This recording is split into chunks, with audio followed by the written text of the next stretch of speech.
So, to begin, you guys had been training with a group called the Envoys for about 7 months now. You've had your reasons for joining. Whether it be you're trying to help curb the menace that is World Eaters, or you were victims, maybe your planet was one of the victims of said World Eaters. Graduation was days ago. It was a very lackluster, no special fanfare, just a quiet ceremony with your other recruits. And now you've been sitting in the barracks for a couple hours as slowly the ones ahead of you were taken and sent off to their designations, their future locations. Sorry, there's a gnat buzzing around me. Now it's just the two of you. You've met in passing, but you are assigned to work together. So if you'd like to introduce your characters, you can. My name is Domash Clarnock. I think that's how I pronounce that. I'm a dragonborn barbarian, and I was a soldier once in my heyday. That's pretty much it. All right. You can describe how you look if you've gotten that far. Oh, okay. Where do I go for characteristics, features and traits? With no description. Oh, we're actually introducing our characters to the public. Yeah. Okay. This is also I'm for a you. male. I was like, I was gonna say, I thought we were introducing our characters to each other. It's both. So I was getting so ready to. We are. Well, You're introducing it to It's I both. mimic. whoever watches it. You're introducing to, but at the same time, just for you two to also explain who your characters are and what they look like, just for the future. Okay. Alright, I'm a male, green-eyed, black dragon. I'm 7 foot, 200 pounds, and 37 years old. My faith is Bahamut, Bahamut. Bahamut. Yep. And I think that's really all we need to know for right now. All right. Patrick, what about you?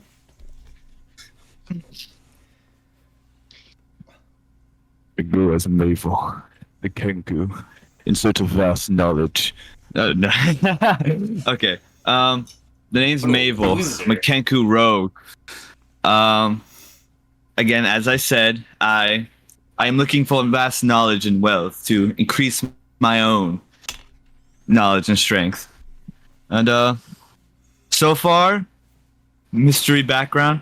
Wait, no. Actually, I have it right here. What I'm gonna talk about. You can go as in depth as Ooh, you'd no. like, and if you have anything you'd like to keep secret, you can too. Oh, I see. Where the fuck is my background? Let me see here. Oh, okay. Okay. I was raised in the void of the wild space, home to asteroid miners, moon farmers, and other hardy folk. Perhaps you grew up in a far-flung settlement such as the Rock of Brow. I spent my early days scavenging for anything I could find. Now I go amongst the stars looking for anything to boost in my own power, so I Back up from the may mic. never take it- yeah. remember. Shit, Take Josh, a step back from the mic. It's peaking. is it bass boosted? It's peaking. Oh, You're cutting out. Yeah. dead. Is it? I was putting on a good voice and everything. That was fine. I mean, we heard most of it. Yeah. It's like, Oh, it's a little okay. too much. It's my mimic. I picked this up from somebody else. You know what? Honestly, I think that's about it. All right. Backstory is a mystery. Okay, bro. All right. So, after a few more agonizing minutes, the door to the barracks opens and one of the attendants enters. A tall, tiefling woman dressed in standard uniform, military regalia. Not a high-ranking official, but someone with some position of authority. And she kind of enters and she puts her hands together and she goes, Your ship has arrived. If you would please follow me. And she then turns and walks into the hallway. Okay. As you both yes. Go on, please. As you both follow her down the twisting hallways of the asteroid base, after maybe 30 seconds of walking, you come to the bank of windows that allows some natural light from the sun of this system inside. And as you walk past it, you can peer out and you can see the collection of asteroids that make up this base, the somber shore. And you can also see in the center the remnants of the World Eater that they used for training. The gigantic, almost worm-like creature just kind of chained in place, long dead, but still used in most training. You also know that this is a juvenile, so not nearly as big as they can get. Maybe this one's only like a mile long. But you walk past those windows into the main hangar, where you see it is devoid of current ships. But you do see one... Hold on. My notebook is not turning. You see a bombard vessel made by the GIF, the hippopotamus race. It is a large ship, brand new. And along the side you can see the markings, the Titan. And this is the only ship in the hangar. And as she enters, you see a black Leonin, the lion folk, standing there with a crew of GIF and... Oh, fuck. I just ripped my book. The black Leonin standing with a row of GIF and a goblin. And they all are kind of standing at attention in front of the ship as you arrive. And the attendant basically puts her hands together and says, they will take it from here. And she turns and heads back into the base. And as you turn to face the crew, you can see that the Leonin is standing confidently. The GIF, they don't seem to show much emotion. And the goblin's looking nervous.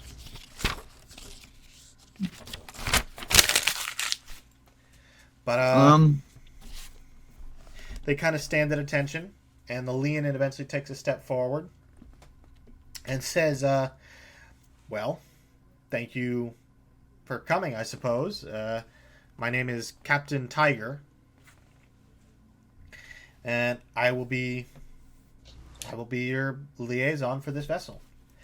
And he goes, would you like a tour? What'd you say? Yes. I was asking what you said. Our what?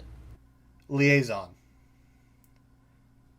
What does that mean? It's a fancy word. Here, I'll look it up because I know what it means in... Hold on. Liaison.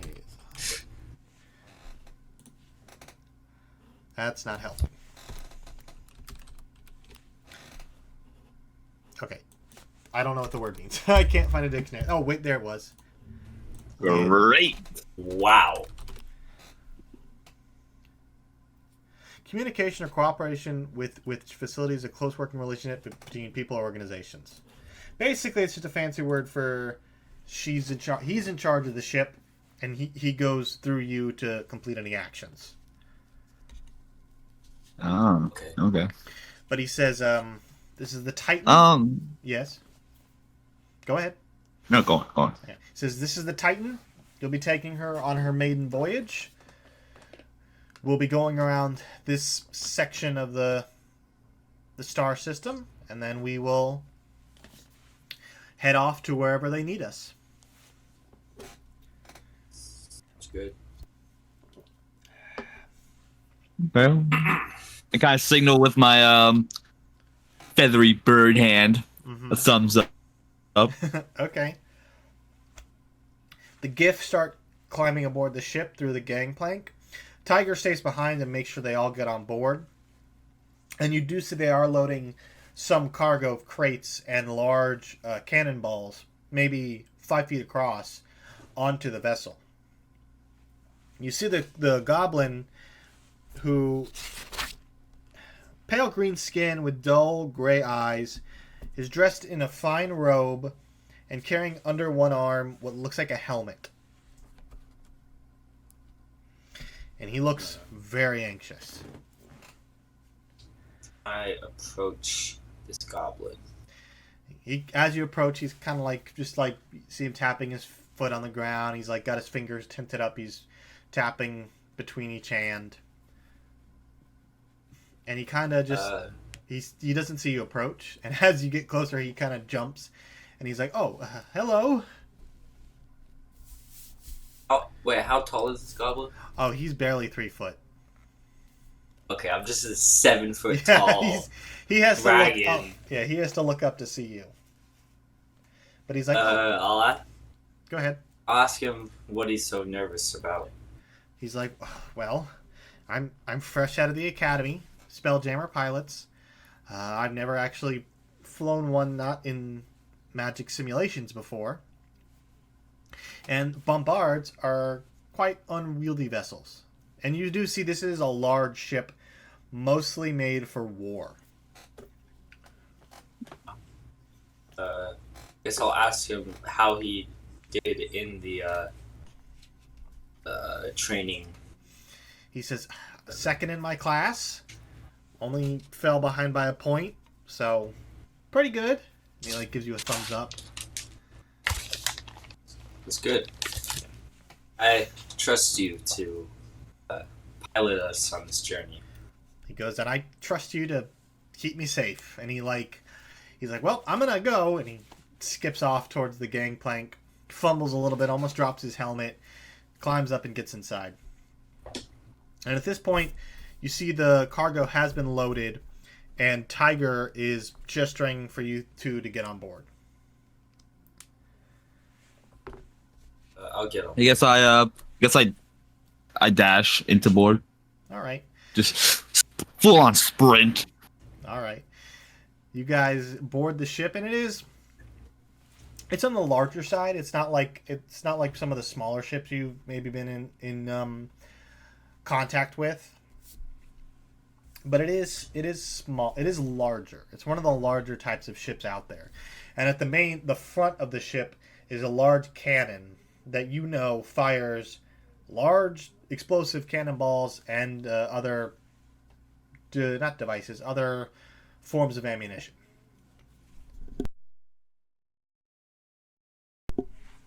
But you guys climb the gangplank, and the ship doesn't take off immediately. You kind of have a chance to walk around the ship, and you see there's crew quarters, there's private quarters for each of you. You each get your own room. Not named, you can pick which one you'd like. There's the general galley. There's the barracks where the gifts sleep and operate out of.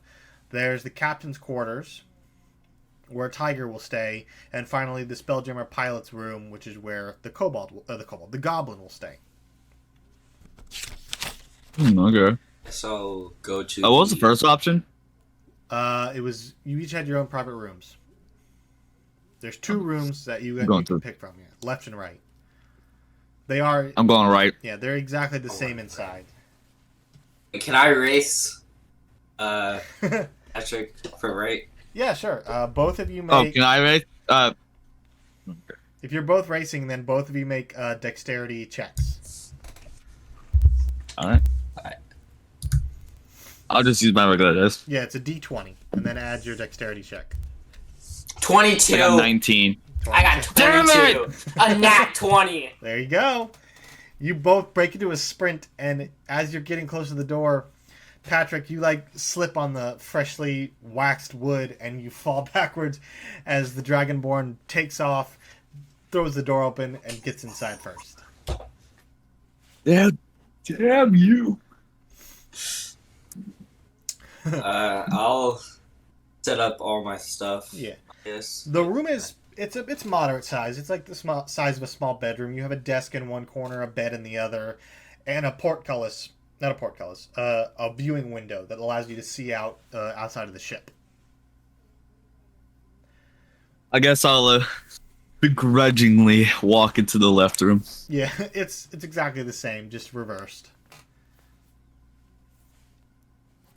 But you guys feel the ship kind of lurch, and you feel the weight lifted off you as the ship slowly begins to rise up.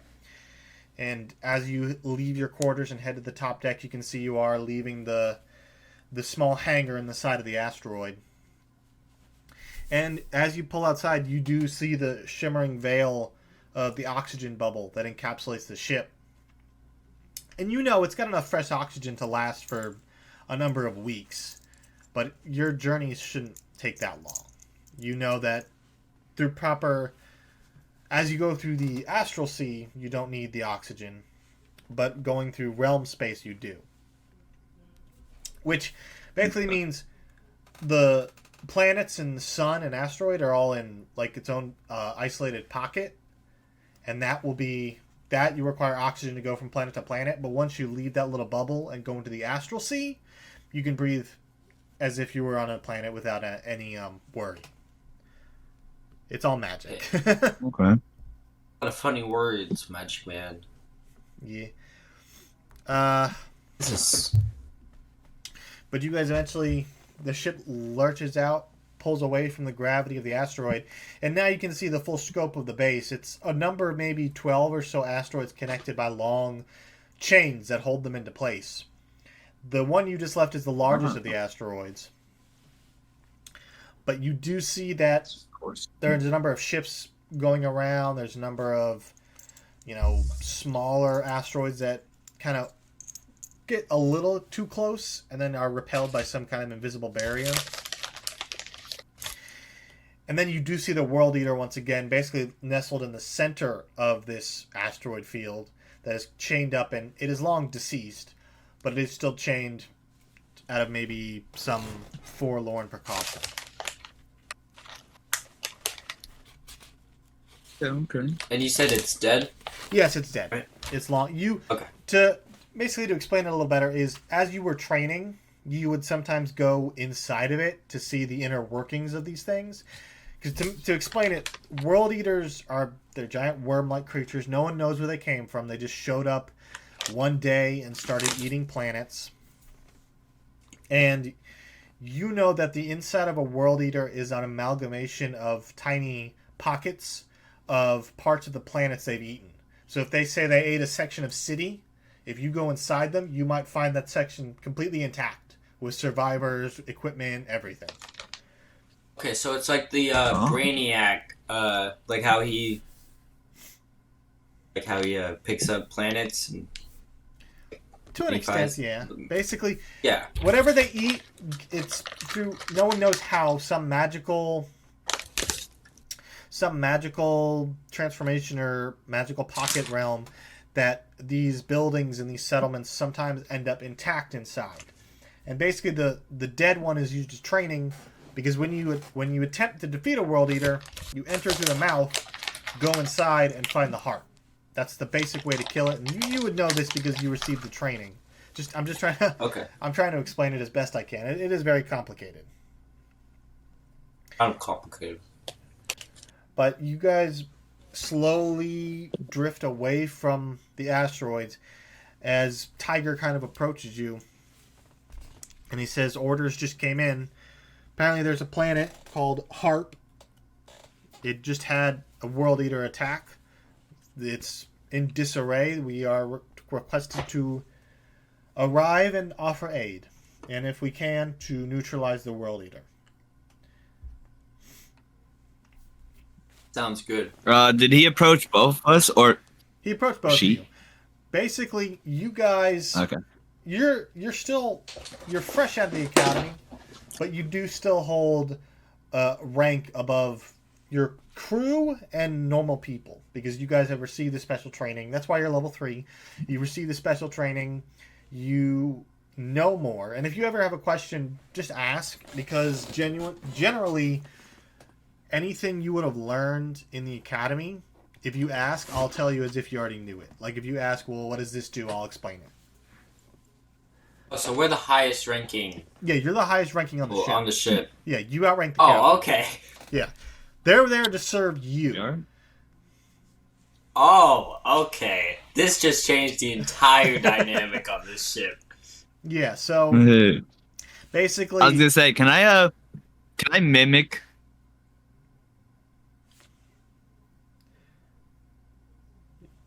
your voice is cutting out. Yeah. I'm not talking. Oh, you weren't talking? I thought you were talking. You were just rolling dice. No. My bad. But No. I was gonna say, can I mimic? Can I mimic him saying neutralize the world leader? yes, easily. You're a Kenku, so the way Kenkus work is you can mimic speech, you can mimic sounds, and it'll be completely as if they were natural. Like if you hear a bird singing, you can mimic it to the point where people would genuinely think, "Oh, that's a bird." Oh well, I was gonna say, my whole dynamic is I'm just gonna mimic like 80 sentences of people Yeah, you can as do a that. joke. You can do that. But he says, So yeah, I just mimic. okay. He kind of looks at you like, okay. And he's like, we leave immediately. It'll be about a 2 days journey. Shouldn't be too long. Especially if we go at top speed, 2 days. It'll feel like nothing. And we're going through safe space, so we shouldn't get ambushed or anything like that. But Alright, sounds good. he kind of goes, I recommend speaking to the Spelljammer pilot. He's a little nervous. Just give him some words of encouragement.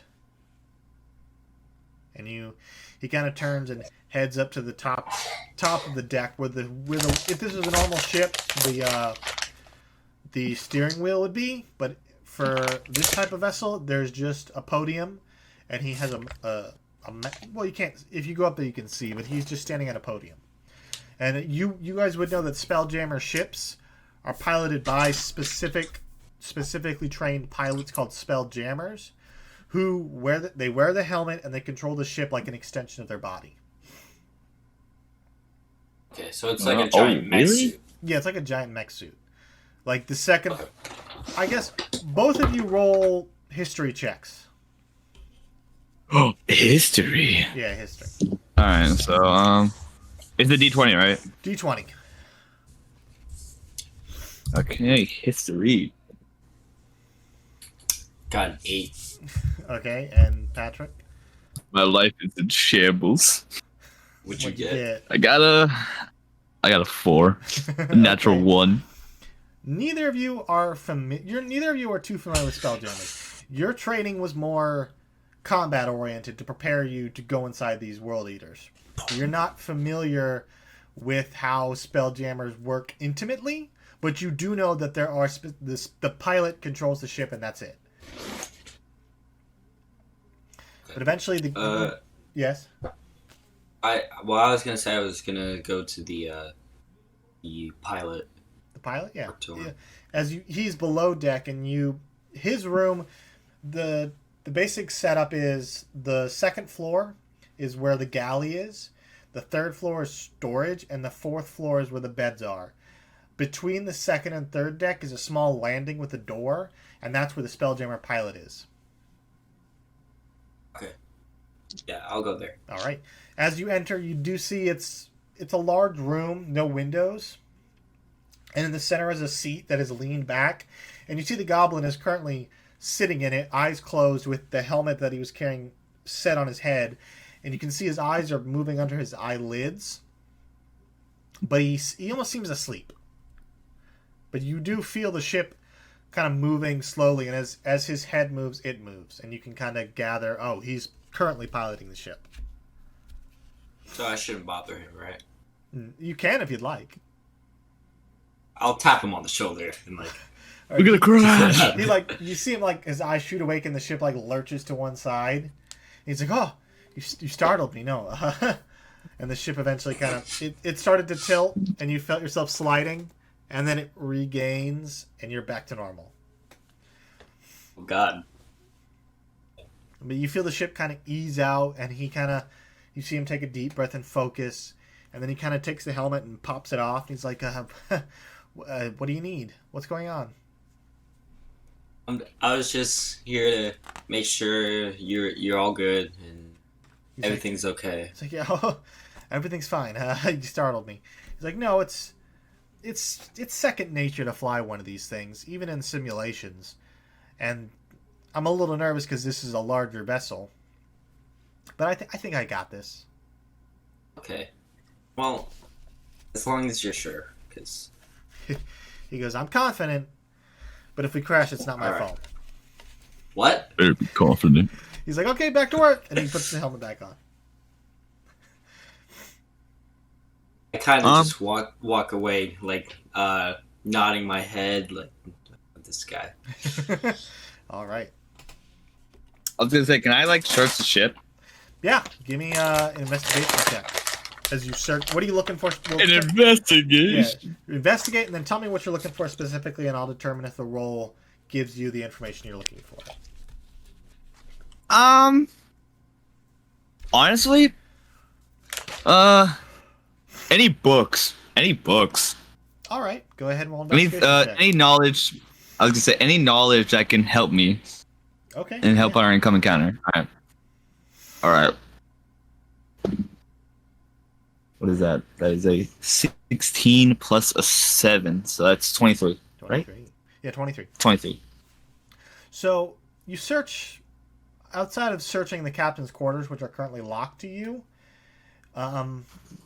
You do find in the not the galley in the storage room in the very bottom, there is an old bookshelf that's just kind of like set to the side, almost fallen over. Looks like it was probably moved here relatively recently. There's no dust, probably brought on board with the other cargo. And as you scan through the books, they're all just they're basic Spelljammer information. Like there's a book titled Your Spelljammer and You.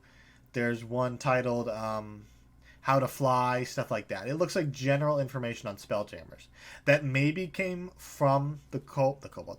I keep wanting to say kobold. All right. The goblin's personal collection. With a high enough roll, I'll let you determine that. But you do find those. All right. Well, I guess I read any one of them because they all sound knowledgeable. All right, you pick up the one titled How to Fly. And it's basically a rundown of how when the pilot puts on the helmet and starts to fly with the Spelljammer, it's an extension of their body. It's like having a third arm. You know how to use it, and you know how to control it, but if you think about it too much, you're like, well, how do I do that? But it becomes an extension of your body. Oh, okay. All right. So it's like breathing. Yeah.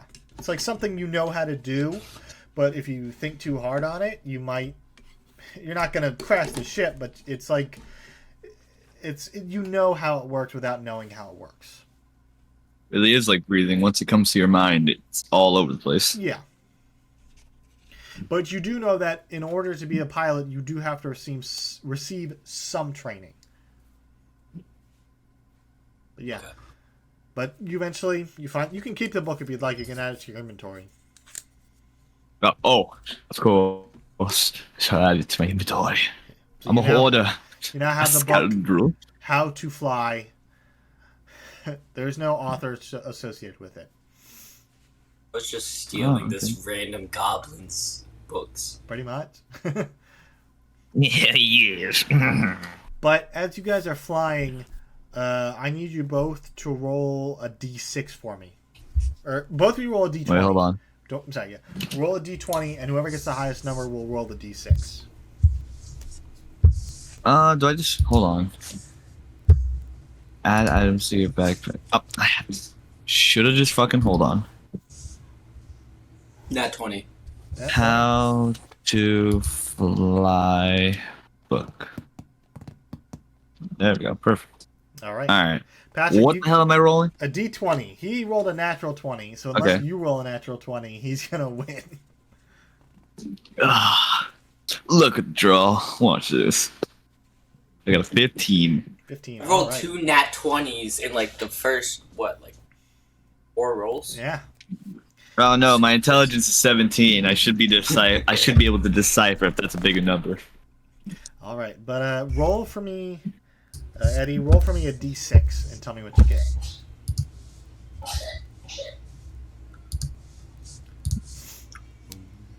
A 1! A 1? All right. So as you guys leave the system of the asteroid, it's called, you would know the system is called the Somber Shore. That's where all the training and all the supplies come from. It's a smaller system, maybe one sun and maybe 2 planets.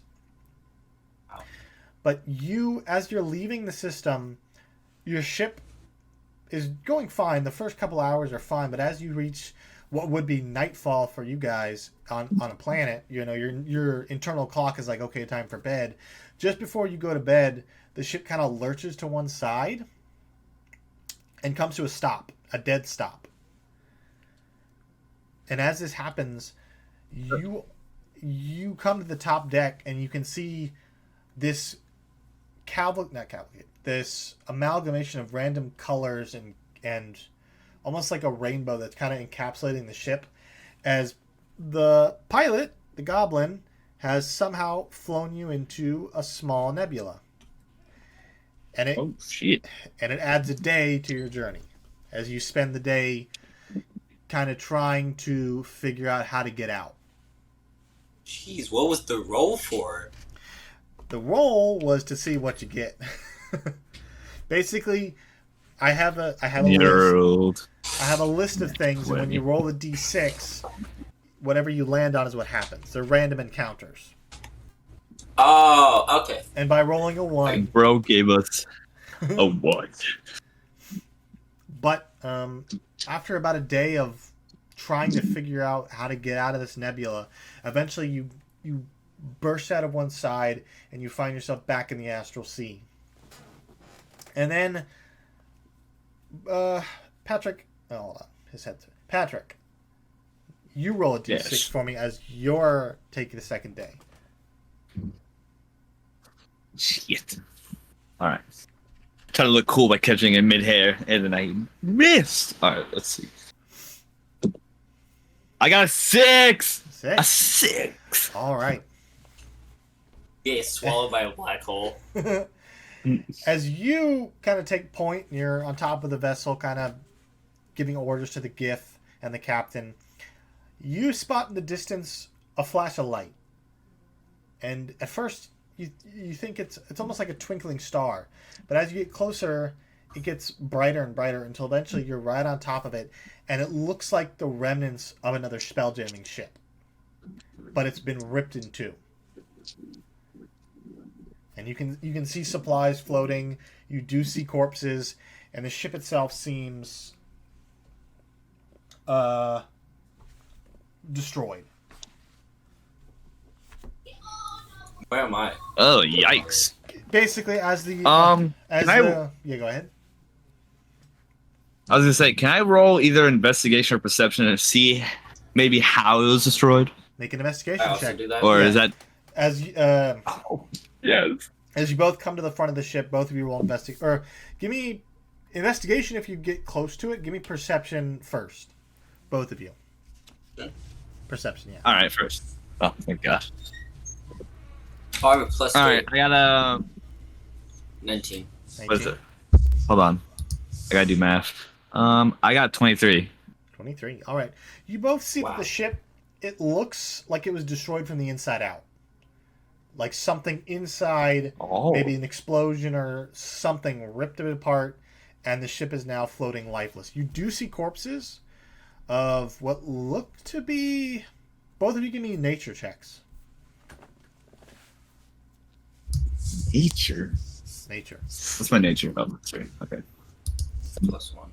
I got a 20. 13 Not and nat. 20. Immediately, you recognize these as the fish people known as Koatoa. They're not usually a spelljamming race. They're much more... They're known for being kind of closer to underground oceans. They aren't as advanced to gain spelljamming capabilities. But the ship, as you kind of get closer and closer, you see the ship is almost ramshackled together. It's been like, looks like it's been pieced together from other ships. Where the explosion originated, you can see the ship maybe was 2 ships fused into one. But you do notice the Koatua, and they all appear to be dead. But you also do see kind of flickering in the wreckage what looks like gold coins, just kind of floating. Good coins, huh? Yeah. And as the captain kind of approaches, he's like, "Well, I mean, if you want, you can get out and investigate." Most definitely. All right. I will get out and investigate further. All right. So to explain Not because of the this, gold coins, of course. in the astral sea, if I recall, you can basically fly in the astral sea. If you set your mind in a direction, you can float towards it, and if you can float back, forth, all that. So the captain basically says, just get out and check, and he's like, well, if something happens, we'll be here. We don't need any like spacesuits or whatever. No, in the astral sea you can breathe air. It's like it's magic. Okay, got it. Can someone guide me to the exit, please? But you guys kind of float up off the ship and towards it. And as you get closer and closer, you see the coins. There are plenty of them, but they're all spread out and not collected. However, as you kind of get into the interior of the ship, you see in the center a chest that is partially open, filled with maybe 50 gold coins. I immediately head for the chest. All right. What can I say? I'm a greedy mother. As you do this, you watch as you get closer and closer, the chest kind of closes. Just Trap. it shuts itself. And as you get too close, you can see little beady orange eyes appearing along the top of the chest. Oh, I back up. Too late. What's your AC? I got 12. Does a 22 hit? 20. Oh, 22. I'm gonna guess that hit because you said you have a 12. You take. That's not too bad. You take 6 points of bludgeoning damage as the chest shoots open and a large purple tentacle reaches out and clubs you across the head. And now I need you guys to roll initiative. I'm getting beat by a chest. Initiative. Okay. Yeah, so a D20. All right, 19. D20. I got an 18. Hold on, I have to write down my list. This is the fish that has like the light in front of its head. An anglerfish. Lures. Actually, you got isn't- anglerfish. Okay, so what'd you? If it isn't the consequences of my own actions. What did you get, Eddie? I see A now. 19 or an 18? I got a 19. 19. I got 19. Okay, and Patrick, what'd you get? An 18. Oh, pretty close. So close. We're getting such high rolls today. Yeah. Let's see if I'm gonna roll too. Let's see if I get lucky. Yep. Oh, just dropped my pen. Also, Eddie, can you turn off your camera and off again? Because I can't see you anymore. I haven't been able to see you this entire time.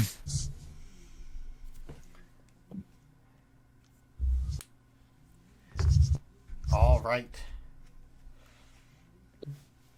So while you sort that out.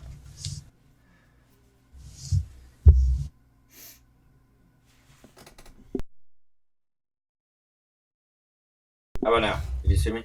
I can see you. No, I can't. What the fuck? Patrick, you're a loser. All right, Eddie, you're up first. As this creature, you watch as the tentacle comes out and slaps Patrick across the face, and then the chest opens up, and you see a row of jagged white teeth, a line of orange eyes at the top, and a long tongue / tentacle sticking out of the center of its mouth. But you're up first. If I have any clue what this thing is. Make a nature check.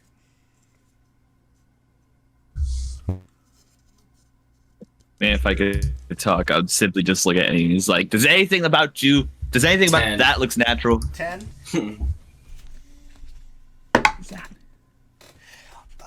Easily enough. You're not a seasoned adventurer, But talking to some of the other recruits and some of the other high-ranking envoys, you would know that this is a mimic, known for disguising itself as treasure and luring unsuspecting people in. Okay. How far away is it from here? I'll say you were kind of at a little bit far behind. The second he saw that chest, Patrick went for it.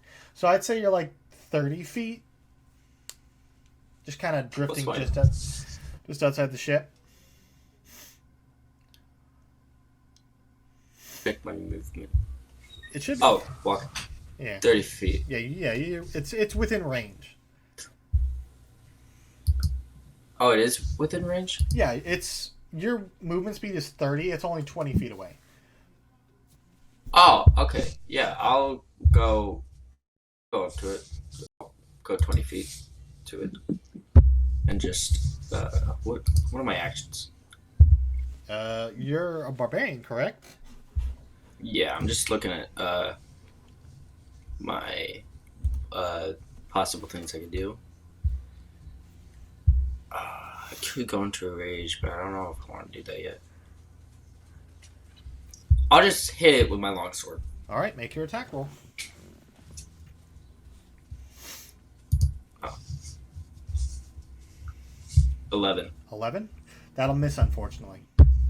So you fly in, take your longsword, and you swing at it. It bounces off the thick wooden-like hide.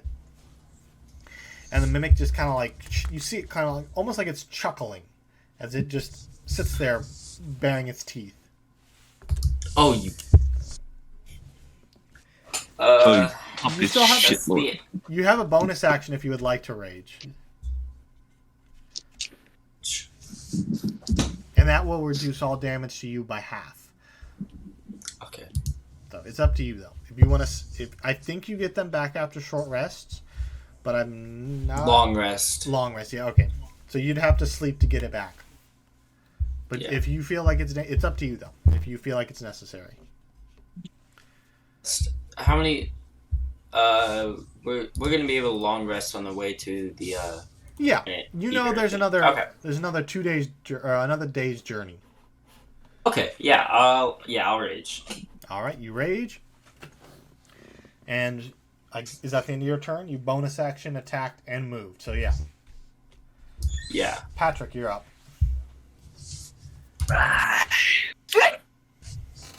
Silence, dog. What is it? I will again. Where is it in terms of me? Because It's right in front of you. I know like I couldn't get close enough. Oh, It- never mind. I'm It's very right in close. front of you, yeah. All right. I guess I'll try to like jab it in the mouth with my short sword. All right, make your attack I have a roll. feeling this is gonna go bad. Yes. Let me get a 16. I got 16. That'll hit. So go ahead and roll All right. damage. Roll for As- damage. Yeah, as the tentacle comes out and hits you, you get a little stunned, but you grab your short sword and cut at it, slicing the tongue. Not completely off, but doing some damage to it. And what did you roll for damage? I got a 5. Yeah, 5. All right. 1d plus 1. So you cut its tongue, and you see this purple, almost blackish ichor pour out of the wound. But is that the end of your turn? You still have... Bonus actions. Yeah, what's your bonus action? Uh, And remember, you're a rogue, so I believe you can disengage with a bonus action. So if you feel like if you're in danger, you can... oh yeah. Yeah. It's something to consider. Oh, I'm definitely. I guess I'll like Oh, hold on. dash away. Hold on. You have sneak attack because you have an ally within 5 feet of the mimic. So that's an additional 2d6 damage. Oh, I could do that? Yeah. It says, once per turn, you can deal an extra 2d6 damage to one creature you hit with an attack with finesse or ranged weapon if you have advantage on the attack roll. You don't need advantage on the attack roll if another enemy of the target is within 5 feet of it. So since Alright, so what would I roll? 2d6. But you can only do it once a Two? turn. Yeah, 2d6. Huh? Stupid. Wait. It's the square one. Yeah, this. Yeah. But 2? Yeah, you get 2. Every time you level up, you get an additional d6 for sneak attack. Oh, so I get to roll it twice? Yeah, 2d6s. If you had more than one, you'd roll. Keep up. Yeah, if you had more than one. Oh, Which I don't, but Yeah. So I just roll it twice. And I Yeah. add the number up. Add the number up. Oh, us. Alright. Fire. Alright, I got a 6 6 and a 5. and a 5, so 11. I got 9. Wait, what? 6 plus 5 is Wait, no. is 11. Yeah, you're right. You're right. I'm stupid. All right. So you cut it with your blade and you hit a sweet spot and almost sever the tongue. Almost. And the creature recoils and it looks pissed. So you still have your bonus action to disengage if you'd like and move away. Shit. Might have a counterattack. What does disengaging do? It means that if you move away from a target, they don't get an attack of opportunity. Oh, then never mind. I Yeah. disengage. Yeah, so basically if you're fighting an enemy and you don't disengage, if you try to walk away, they can attack you without it being their turn. What's the difference between dash and disengage? Dash doubles your movement. Disengage makes you disengage from the opponent. Okay. All right. So I'm disengaging. There you go. And how far back do you go? You get your full movement, but Oh, okay. I'd say around maybe 15 feet away. all right. So you pull back. The mimic looks pissed. It's gonna attack. I'm gonna roll a d6 and see who it attacks. All right. Wait, can I flick it off as I'm dashing back? If you want. Oh, please. All Put my little feathered bird hand finger up. All right. It's gonna go after you. Hold on. Oh yeah. It's Me? you. It's gonna go after you. So it's gonna move its feet. It's gonna move its speed of 15 feet, which all it has, and it's gonna attack. That's feet? Ew. No, 15 feet Okay. total. I'm sorry. Oh, okay. Okay. I thought it was just a chest, and then I heard feet, and I'm like, oh, this thing has a body? All right. So it's gonna make. Why did I It's ever? gonna make a bite attack against you. That's a 22. What the two? A hit? What the hell? He's cheating. He's cheating his rolls. I'm not cheating, but you The take. 22 is a hit, right? Yeah, the 22 is the hit, not damage. You take 4 points of piercing damage as it bites into your side. Oh my god. I've 10. He's hit me for 10 hit points. Isn't that? Meanwhile, my character is questioning, why didn't you go for me? Am I Well, not good enough? you haven't hit it yet. He has done damage to it, so the creature is going to prioritize things that are hurting it. But Closer. I know. But he didn't move the full 30 feet. If you had moved 30 feet away, its movement speed is only 15 feet. So it Wow, would Patrick. not Are you even- kidding me? Wow. If you had moved even 20 feet, it would not be able to get to you. I wanted to support the team because I thought he was gonna go for Eddie. Well, So now you know. I made sure I was close. Eddie, you're up. Okay, is it 15 feet away from me? 15 feet away from you, yeah. So you kind of... I'll go... What can I do in a reach?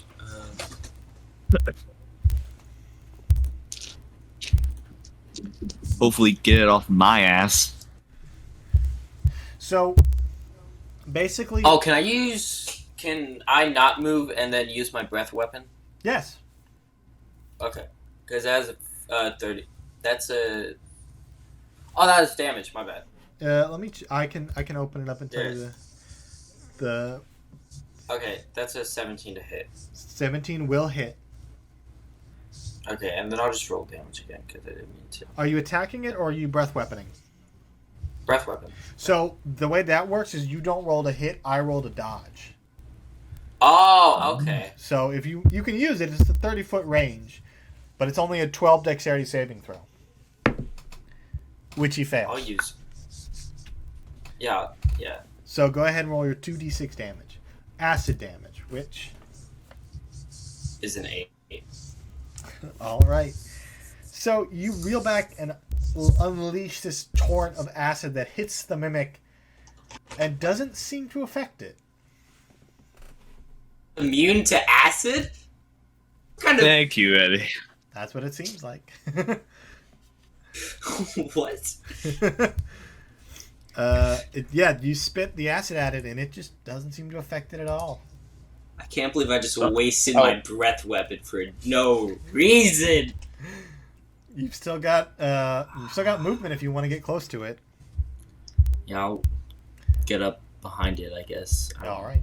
Patrick, you're up. All right, I have a plan for this beady little. Okay, so it's right next to me, right? Yes, it's right on top of you. Okay. Use my short sword to stab it in its little beady eye. You're going to specifically target the eye? I'm specifically targeting the I eye. will let you know it has 4 eyes. It's got 4. This Yes. thing is butt ugly. I don't Basically, like this. it's got 4 eyes lined across the roof of its mouth. Where's You our know what? team? I'm going for the right. I'm going for the right of the eye because Eddie took my right of my room. So I go for the right of the eye with my short sword. All right, make your attack roll. All right. And you don't have advantage, but if you hit, you have sneak attack. I'm not hitting this thing. What'd you roll? I got a 7. Yeah. So you're a little off from the blood loss. You take your short sword and you go to jab, and you just misjudge and you swing wide. And the mimic you can hear like this deep chortle, like it's laughing at you. All right. Well, for my bonus action, I'll disengage 20 feet. Okay. As you disengage, the creature is going to turn and it's going to go after you, Eddie. Does a 9 hit? I'm gonna guess not. Doesn't. It doesn't. So it turns around and lashes its tongue out at you, and you just casually brush it to the side. All right. It's then gonna. What is it gonna do? It's just gonna sit there. Can't really do much. Eddie, it's your turn. The floating box. Floating box.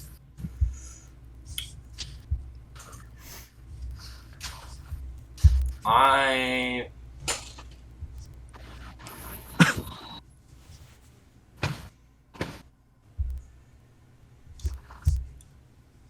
Alright, so. It says. Hold on, let me look at this. So, my form of the beast, I can do that while I'm in a rage, right? At any time? Let me look. Hold on. I just want to. It's immune to acid. Yes. Box. Basically, when you rage, you get to. You automatically transform. Okay, yeah. So I'll go for a form of the beast bite. All right. So it's a 15, That'll hit. and that's an 11 piercing damage. Okay. So you reel back, and Patrick, you watch as Eddie's form begins to change into this almost bestial. What kind of animal would you like to emulate?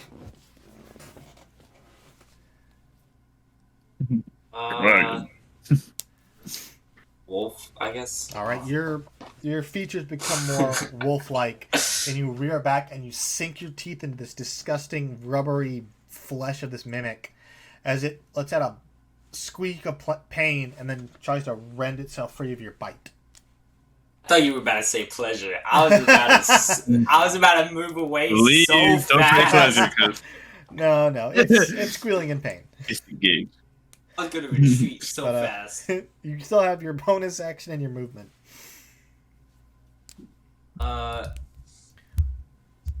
Disengage would have been so swift. I'll move back 20 feet. All right. Patrick, it's your turn. All right. My vengeance has come. Okay. You know what?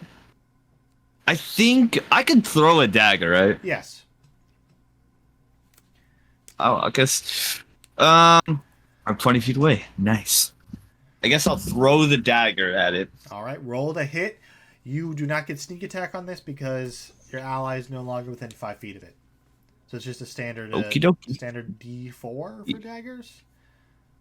D4? Let me check. Well, I have to be within range of this thing to give him. Yeah, basically with his sneak attack, if any ally is within 5 feet, he gets sneak attack. Oh, okay. I probably should have stayed there. It's then, 1d4, okay. Patrick. So roll to hit, then roll the Okie D. doke. If you hit, you roll a d4. So just D20 and D4? D20 first and see if you hit. Okay. Let's see. What the fuck? What'd you get? It's a 7. A 7. You throw your dagger It's a 7. Wow. and it flies off into the distance into space. Oh my god. You would never My say that thing again. dagger! It Just bounces Guess off the I'm- thing and it hits me in Yes, the I'm eye. de-equipping the dagger. I'll say it doesn't go too far. Like drifts slightly to the left of the mimic. It's not gone for good. But you do, since you throw it, you do not have it until you go and collect it. Alright, so I'll just de-equip this. Yeah, de-equip it for now. But you can go back and get it if you'd like. Wow. It is now the Big mimic's beam. turn. It's going to turn and... well, what's it going to do? What is it going to do? Well, you guys are too far away. So it's going to move into the ship and disappear into one of the lower decks. Oh, that mother... Ah, you fucker, get back here. So it vanishes into the interior of the ship as you hear shouts from your crew asking what's going on. Oh, there's like this crazy mimic. That probably is the one that killed the people on the ship. It's my You that's see, so far. you see Tiger, the captain, and a couple of GIF kind of float up and drift towards you. And they're like, well, is it worth pursuing? I just dropped my pen. Yes, this thing laughed at me and what's your name again? Mabel. Mabel. Yeah, it laughed at me Yeah. and Mabel, so we have to kill this thing. And it killed probably our coworkers too. So we should- Laughed. That's my mimic voice, guys. All right, so there, Tiger's like, all right, then pursue it. But first, he pulls out a little red vial and he tosses it to you, Patrick. You recognize this as a healing potion. Ah, see. So, Oh, of course. A healing potion. My 17 intelligence. well, yes, it's a little red vial. You would recognize it. Let me just tell you how much it heals. Alright, let's actually see this because I'm dying. It is. They call me Picasso. The way I be painting the whole space red. It's 2d4 plus 2. 2D plus 4, 2? No, Jesus. 2d4 plus 2. 2D4. Yeah, so the D4, triangles. okay. Okay, 2D plus 4. Dyslexic. What the fuck? I hate this dice, man. I hate looking at it. Hold on. What am I looking? Okay. I got a 1 and a 4. Plus 4, that's 9? Yeah, so you heal 9 points. Okay, nice. And the captain basically says, we'll make sure it doesn't escape. You go in and deal with it. All right. So I guess we like. Do we take turns chasing it or no? I'll say We still in combat? no. Since it dashed into the interior of the building, initiative was broken, and we'll roll it again once you find it, or if it finds you. Okay. I guess I'll go. I'll go left, Basically, but I can't talk. I can't tell. you can mimic. Alright. You can mimic certain noises, and you can also just point. Do we have like a comms or what's the deal on our communication? You do not have for communication. You don't have any spells. I don't believe. There's the message spell, and there's items that can do that. But currently, you don't have either. Can I ask the captain if he has like any item that I can communicate with? He goes, well, I have, and he pulls out 2 small stones with faces on them. Because I have sending stones, but I'd want them back when you're done. Yeah, I'll give them back when we're done. How do sending stones work? Basically, let me double check, because I just want to make sure I remember this. How's it going, dude? Getting real out here, huh? I like look at the sending stone, like, ooh, it's got his face on it. So basically, it lets you send a message once per day. It's gotta be like the most useless thing ever, but Yeah. So it lets you talk. You can send 1 message per day, and you can each. If Patrick sends 1 through the stone, you can't, and if you send 1, then Patrick can't. It's a one-time thing. it's damn really. That's what it says. Also, his mom's in the room, but so he's muted. That's fine. But I guess I like try to wave and get what's this guy's name again? Dumash. Domash. I try to get like Domash's attention because I can't talk. Sorry about that, guys. I try to get his Fine. yeah. I try to get Domash's attention, and I point to the left of the wreckage. All right. All right, what happened while I was gone? So basically, the item he gave you are sending stones. They let you send 1 message per day to the other stone. So if you send a message through the stone to whoever has it, it can be as long. It can be. It's a certain length, but it can go across like vast distances. Okay. And then Patrick also gestured to go to the left. I have these sending stones, right? Yeah, he gives them and he says, I just expect them back when you're done. Alright, I'll give Patrick 1, then keep 1 for myself, and then I'll ask him if he wants to go. What do you want to go? To the left? I'll shut your ass up. I'll like gesture me go left, you go right. Okay. Yeah, I'll go right, and then he can go left. All right. Split up. So you guys break off and go in your separate directions. As you do, the interior of the ship, it's 3 levels. It's not the same size as your ship. It's maybe half the size. It's more like a standard like galley, just your standard ship. But you do realize as you get closer, it's the way it's been broken. Both of you make perception checks before I explain this. All right, perception checks. Perception. 18, 23. 23 and 18. All right. You both see the mimic hiding behind a set of stairs, just quietly peeking out, waiting for you to get close. It's me. It's both of you. You both see this.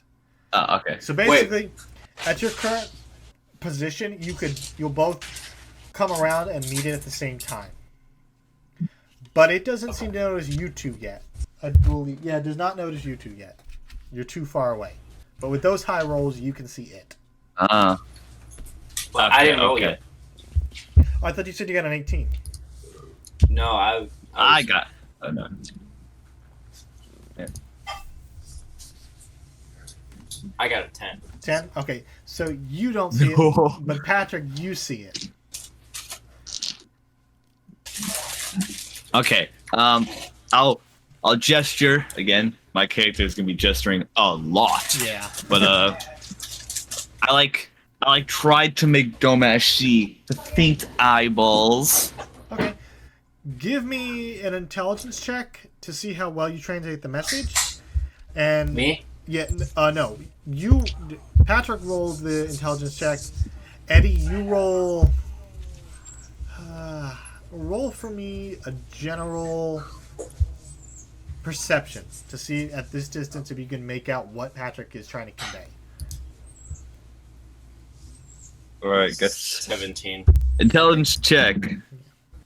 Ah, shit. That's a 10. 10.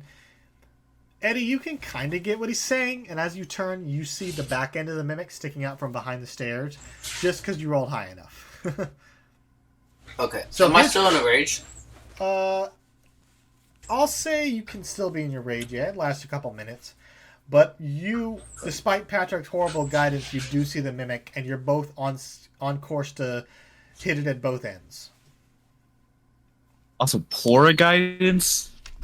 Alright, so I'll. So we're not. Are we standing next to each other? And No, you're about 30 feet across from each other, slowly drifting to a staircase where the mimic is hiding. One of you going left, one of you going right. Alright, I'll take my message stone and message him. Let's we attack him at the same time, or Yeah, you can attack them at the Jump. same time. okay, yeah, I'll message him. We should leap at him together and just attack as much Alright. damage as possible.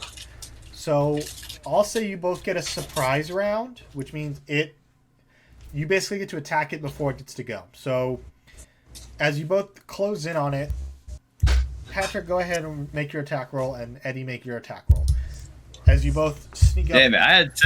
I was say, I had such a good thing. I was gonna do like we got a side check, so it doesn't matter. What the hell is going on there? I got a 15 to hit. That'll hit. All right. So I'm using my short sword. So I got a. That's a 12. 12. That'll hit. No, it's 12. That'll hit. Oh, okay. So both hit, So that's- both of you roll damage. Wait, I have a sneak attack. What does that do again? So you add 'Cause 2d6 I know. to it. Okay, but I can't do that right now. You can do it right now because you've ambushed it. Yeah. Okay. And so Eddie, So you do 8 damage 2d6. I do 8 damage. Alright, so I have a question actually. Yes. On my longsword, it has like 2 So things Are for you- damage. if you're using it one hand, it's one way, and if you're using it two hand, it's a different way. How do I make it so I can use it too? It's just you decide. If you're like Oh, if you're like, say you have a shield, you'd have to put your shield away. But if you don't have a shield right now, then you can roll a d10 instead of a d8. oh, okay. I'll roll the d10. Yeah, roll the instead. d10. And That's Patrick- a 13. 13. All right. I got a 6. 6 damage total with all your sneak attack. Wait, do I do that plus the damage? Yeah, it's your d4 plus Oh, okay. 2d6. Oh, okay. So it's 6 plus d4. No, d6. Yeah, d6 because I'm using Short sword. short sword. Yeah. So 6 plus. I got 8. 8 total. Mm-hmm. All right, you both sneak up, and Patrick, you fly in front of the mimic. It like recoils, realizing it's been surprised. You take your short sword and carve across its hide. As you do this, Eddie, you sneak up, and with your long sword, you jab it into its back, and it recoils, and this disgusting purple ichor pours out. Now I need you guys to roll initiative as you are back in combat. Thank God it's not dead yet. I don't want him living too good.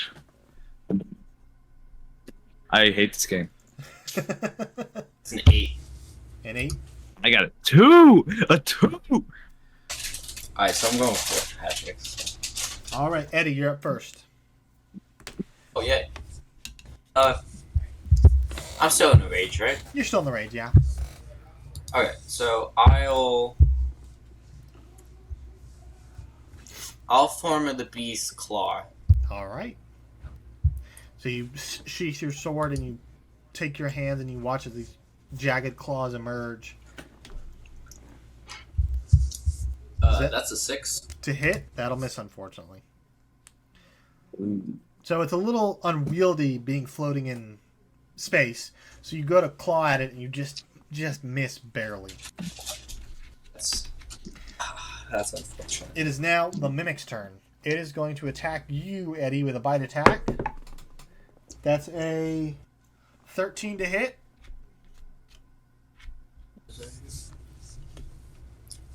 No, just I've that just barely. This is I have a 14 armor. Yeah. So it turns and tries to bite you, and it too is a little thrown off by being in space. So it tries to hit you, but it just bites at the open air. Patrick, you're up. My turn. Alright. I try to poke out one of its eyes again with my short sword. All right, make your attack roll. Bro, I can't catch a break. What'd you get? I got a 7. Yeah. So you got Wow. to jab at it, and it's turned around, so you're a little off-put, and you jab, and it bounces off its hide. We are all looking so incompetent right now. Yeah, your crew is like, what did we sign up for? What the hell? So that's the end of your turn, Patrick? I guess I dash away. No, I disengage to 20 All right. feet. So you pull back and get out of the way. Eddie, it's your turn. Alright, let's try this again. Form of the beast claws. All right, make your attack roll. That's an 8. Oh my god. Once I've never again, used the claws again. you're a little unfamiliar with claws. As you try to rake it across its hide, it just barely scrapes across the false wooden skin and does no damage. That's the end of your turn. It's now the mimic's turn. That's a 2. What is going on? So it goes to bite at you, and it just misses horribly. Alright, Patrick, it's Yeah, all Patrick, up to you. You're up. I have to break this. All right. Honestly, I'm going for the eyes again. Okay. That's all I can do. Are you throwing your dagger, or are you getting in close? I'm getting in close with my short sword. All right. Oh yes! What? That is a 22. I'm That'll hitting, hit. Oh my bitch. god. All right, a plus D6 plus 2 damage. Are you serious? Are you You serious? still have your sneak attack. Wow. Oh, I do. Oh, Yeah, save so lives. sneak attack Alright. for rogues, every time you attack in a turn, you can add 2d6 to the damage. Okay. Plus your Um, dagger, your short sword damage. So 2 plus what? As much as I love to hate to, hold on. I have to be right back. You're fine.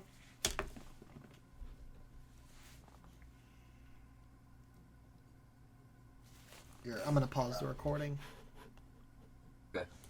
Go ahead and show this Sort first. of. Show the Good. first shirt again. Hey, it's over. I'm done. I'm not showing shit. They can look at the end of it. Okay. Certified. It's over. All right. All right, so let me roll my 2d6. roll that and tell me what you get. I got that's an 8 at the moment, and plus 3. 11. That's 11. All right. So the mimic, you take your short sword and you jam it into its eyeball, and you can see it recoil as that purple ichor starts to pour out and just float into space. It's looking really bad now. Eddie, it's your turn. how much fucking health does this thing have? Eddie, it's your turn. I'm not gonna hit him with the claws again. I'll bite him. All right, make your No, bite no, attack. no. Barrel down, Eddie. Barrel down. Nah, bro. Third time is the charm. Have you never heard of that? Third time's the charm. And then it never works. I'm biting him. All right, make your attack roll. That's an 8. I hate this. Coward. You tried clawing it, You're a tried biting coward. it, and it's just not working. This thing it's too tough.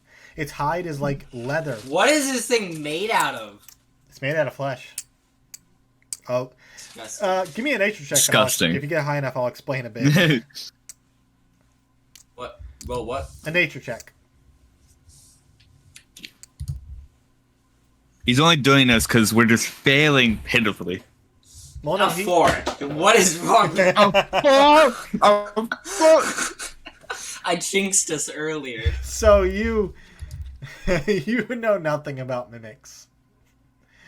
Nice. All right, it is now the mimic's turn. It's going to attack you, Patrick. That's a 11 to hit. Ah, it misses. Yeah, so Go fuck it yourself. turns around and you're in its blind spot with its one bad eye now, and it goes down bite and just misses. Patrick, you're up.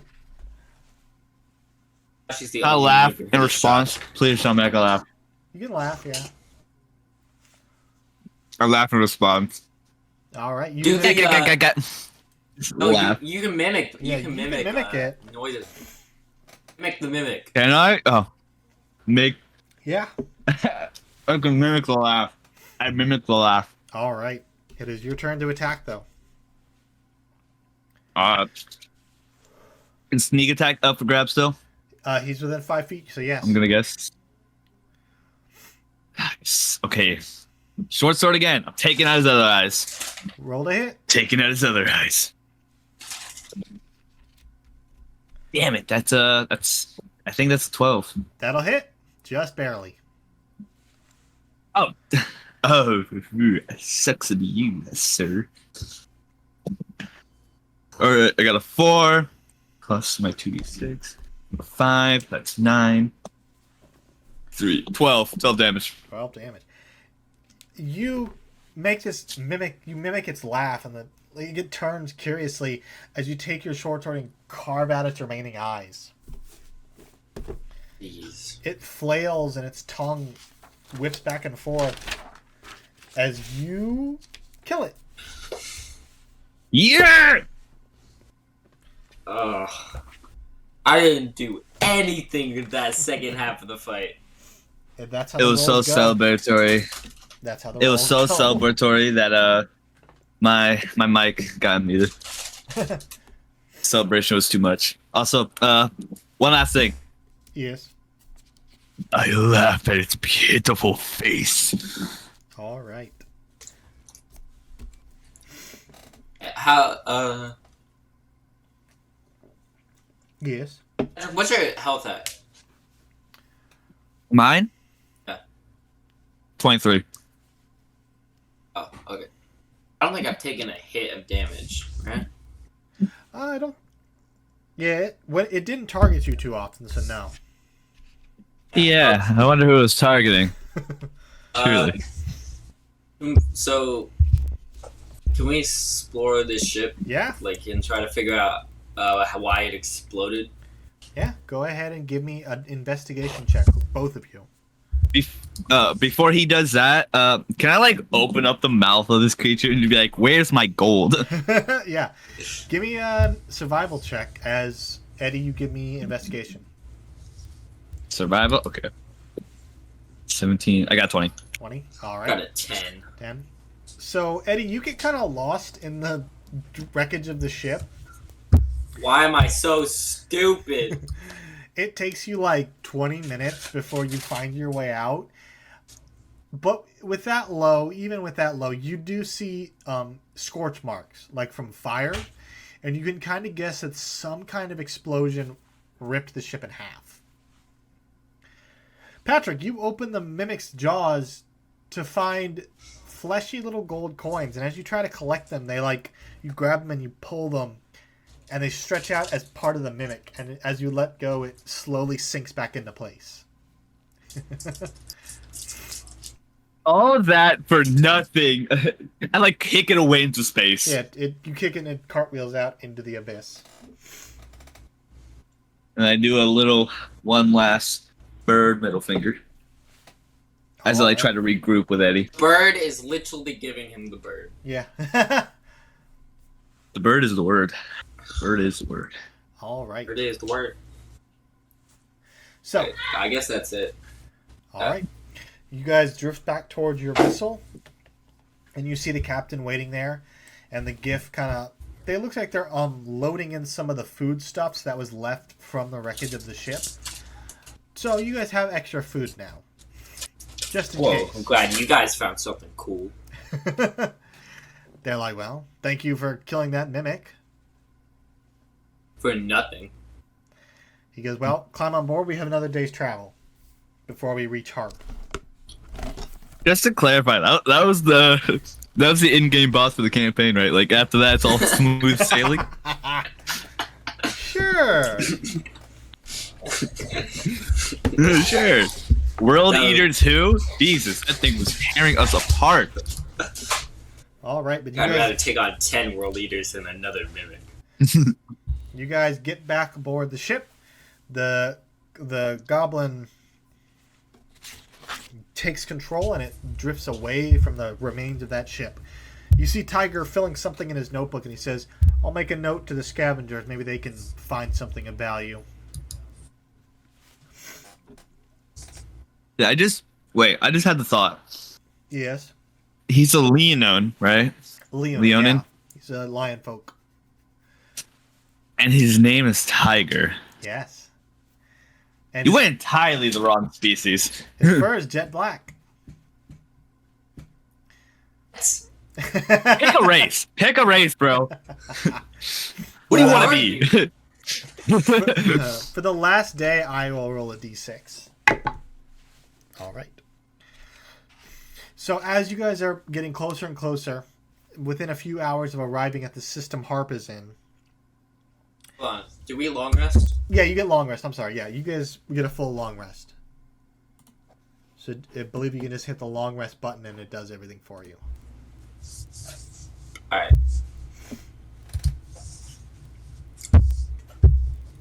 All right.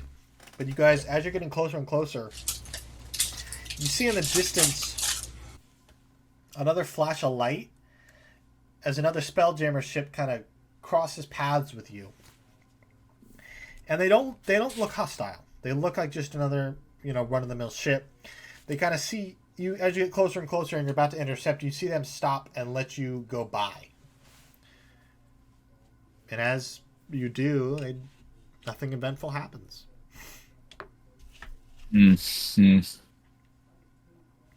But you guys eventually, after a few more hours, you enter the Harp system.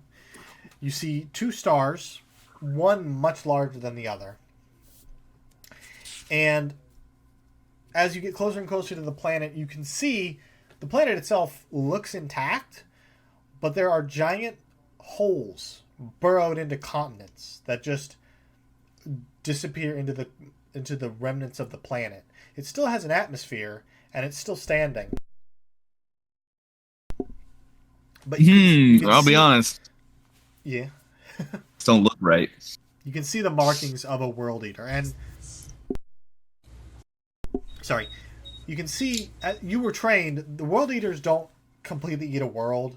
They basically slam down, eat the top layer of the mantle, and then emerge somewhere else. And they do this until they're full.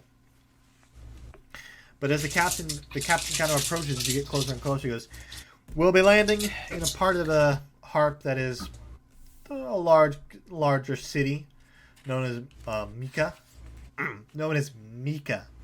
It's the largest city on the planet, and it's the epicenter of one of the attacks.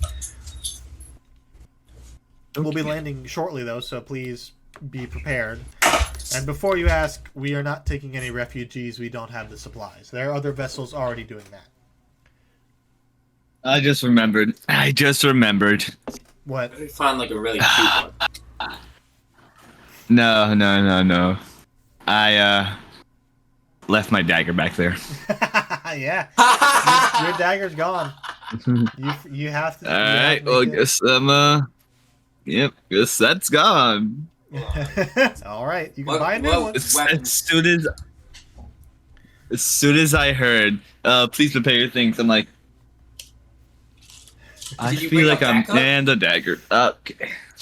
All right, the captain. Did you- I have bring a I have I have another dagger and a short sword. There you go. Okay. What were you saying, Eddie? I was just asking if he didn't bring a backup, because that would be. I'm getting a soda. I'll be right back. All right. So basically, the captain disappears below deck, and the ship lurches as it slowly begins to enter the atmosphere. And as it does, you do see the heat radiating off of the shield or air pocket that encompasses the ship, but it doesn't really affect you. It looks like you're protected by some form of magic. And as you get closer to the surface, you can see the large city you're headed to. Half of it has been looks almost like a sinkhole opened up, but you know from experience that this is one of the signs of a world eater as it slowly burrows its way deeper into the core. Okay. You can also see a number of other spelljamming ships landing and disembarking from what looks like a port. And as the captain, where is it? Hold on, I got the wrong notebook open. As the captain approaches, there we go. The captain approaches the ship approaches the port. You land on a large section just over an overhang above a large lake.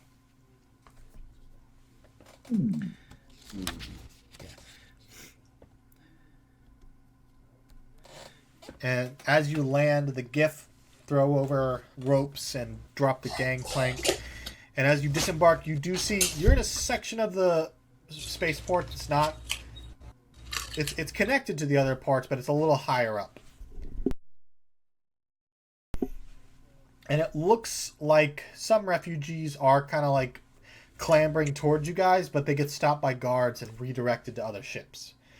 But as this is happening, you see a Triton man start to approach, and the guards kind of wave him by, and he approaches and ascends to your platform, and he kind of throws his hand out and he says, "My name is Nin," and he's like, "I see you're not taking on refugees. May I ask what you're doing here?"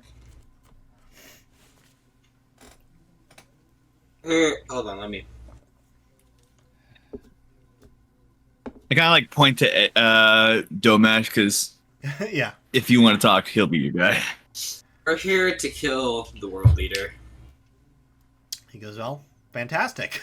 I like slap my face. Face He goes, palm. he kind of like I whisper over Yes. to Patrick, like, that's what we're doing here, right? That's what we're supposed to do. And I kind of like You see Tiger. shrug. Tiger eventually descends from the gangplank. He's like, "That's exactly what we're here to do." I knew And that. you watch I was his aware. you watch his Nin's form kind of shimmers, and they switch from a Triton to a Tiefling. And he goes, "Well, it's still here somewhere. Last I heard, it was on the other side of the world, devouring another continent." Wow. And you guys would know, world eaters gorge themselves, but once they're full, they just leave. They just float off into space, off to the next planet. But as this is all happening, you guys feel a low rumble in the earth. And you watch as the lake starts to violently shake, and you see the refugees begin panicking, and you see Nin frantically looking around, trying to find a safe place as you watch buildings slowly start to collapse. The platform you're on kind of bows, but it doesn't give way, and your ship slowly begins to slide backwards. Oh, Yo, like- everybody out of the ship. Refugees take cover. All right. You watch as Tiger I like squawk. yeah. You watch as Tiger grabs one of the ropes and tries to pull himself back onto the ship. as the shaking kind of subsides and the ship just stops sliding just at the edge of the platform. And as that happens, you watch as the lake slowly begins to drain until all that's left is a large crack in the bottom of the lake that stretches from one end to the other.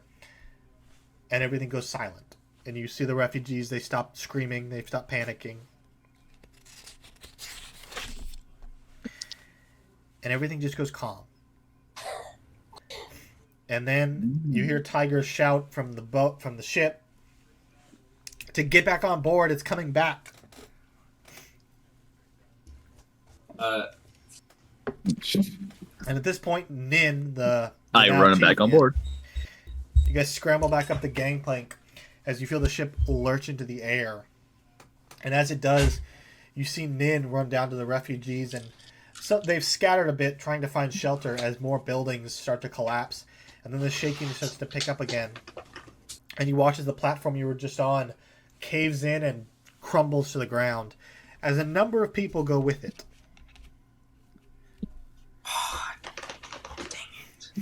And then everything goes calm again until where the lake once was and it's now this giant crack.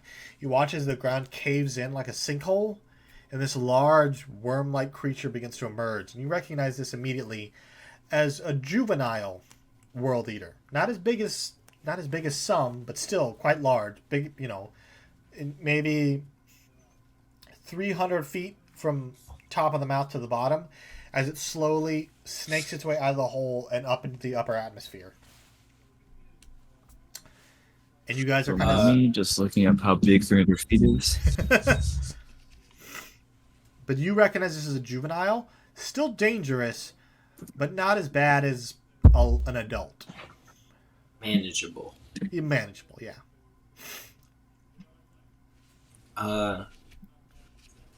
I guess we should. Where's our pilot right he's, now? He's down piloting the ship. He lifted you guys off the platform and is currently down in the bowels of the ship piloting. And you do see Tiger. Go ahead. I was gonna say I tell Tiger what would you say our best course of action is here? He goes, well, we should follow it, enter it, and kill it. But it's up to you. Very specific. Thank you, Tiger. Thank you. He's like, that's what I'm here for.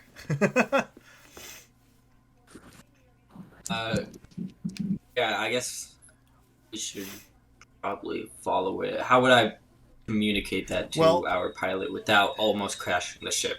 You see Tiger kind of go to the top where that podium was, and as you follow him, you see there's a number of tubes that lead into the podium and down into the bowels of the ship. And he says, speak into the one on the right, and it goes right to Isaac the Kobold, goddammit, Goblin's, Isaac the Goblin's chamber, where he is piloting. I'm about to make him a kobold just so I stop doing this. I speak to the left. I speak to the left. Okay, No, say to the left? I'm joking. Oh, no, I'm joking. I'm joking. Okay. I can't talk. Wait, what? I'm a little curious what the left thing does, but I'll speak into the right. His name is Isaac, right? His name is Isaac, yeah. You just learned that. Isaac, I just learned. Oh my Yeah, God, he literally. I'm such a bad crewmate. What do you say? Isaac who? Isaac, follow the world leader, and when you find an opportunity, go inside. All right. You feel the ship lurch as it begins to speed up, trying to catch up with the world eater. Now, the world eater's not fast, but it's big. It's about a mile long. And it's like almost like a snake moving through water, just slowly getting out of the atmosphere. And as you give chase, the second it reaches just beyond breathable air, it stops, turns, and slowly starts to circle the planet. And as your ship, which is much faster, gets closer and closer, it almost just seems to ignore you. Not even fazed by your presence. Open fire! Ignore me! No. Mm-hmm. Still open fire. There you go. I wouldn't be opposed to opening fire. I wouldn't be opposed. Do we have any fire to open? You have one large cannon on the front of the ship. One large what? Cannon. Cannon? Yeah, one large cannon. It fires like a cannonball that's like 5 feet across. Okay, I go into the speaker thing on the right and say, Isaac, if you can, fire that cannon at the worm. And as you say that, you see the ship start to point and line up with the side, and then you hear the captain say, "He can't fire the cannon. That's on us, but he can aim it for us." All right, well, thanks for that information now. He's like, "Sorry, it's heat of the moment." But fire. You see the GIF load the cannonball, close the hatch, pull a lever, and there's this large cacophonous explosion as this hurling ball of iron, 5 feet across, quite big, flies out, hits the side of the World Eater, and it bounces off harmlessly. Wow. And Tiger says, "Yeah, that's not probably gonna work. You're gonna have to go in through the front." Hey, well, I facepalm. I figured that if we hit it, it would be angry at us and try to eat us, and then we could... What does its mouth look like? Is it like a perpetually open mouth? Yes, it does not shut. It's like just one big hole with rows of teeth at the top and bottom. I'm just picturing that thing from Star Wars that like goes out of like the planet to eat ships. You know what I'm talking about? Yeah, I know what you're talking about. Here, I will literally I'm pulling up a picture of what I think this thing looks like. Hold on.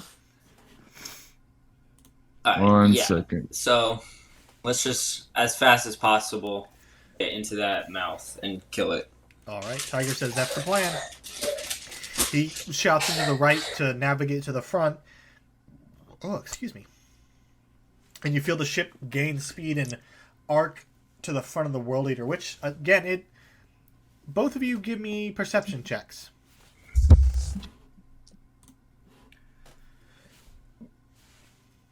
Alright, hold on. Perception checks. Yes. I gotta get away to fact. That's a 16. 16, alright. Let me get my perception check. Hold on. I trust. What the fuck is... Okay. Patrick, I can't see your rolls. He's rolling with his physical dice. Oh, right. Using my... Yeah, I'm using my thing. So... I get a 21. Alright.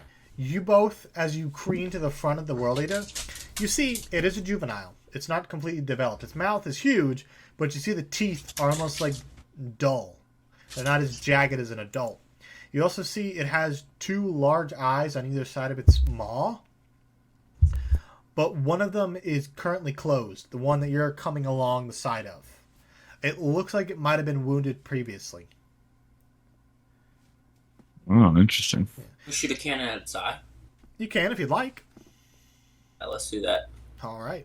I'll say for this, since you suggested it, roll an attack roll. Just tell me what you get with the just roll straight d20, and then I'll add the modifiers.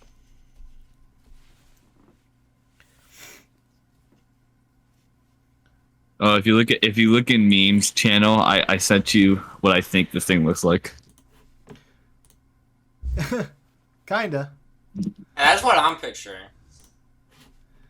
Yeah, Alright. exactly. So what'd you get? Got a 14. Okay. 14. So you line up the ship gets lined up again on the gift load another cannonball, and they fire it.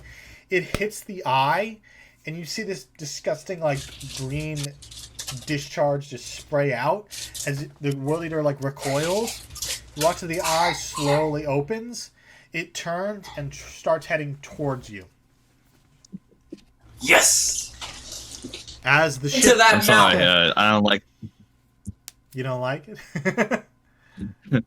I'm sorry. Into that. Oh, what? You guys fly. I also like the way in. you didn't say discharge.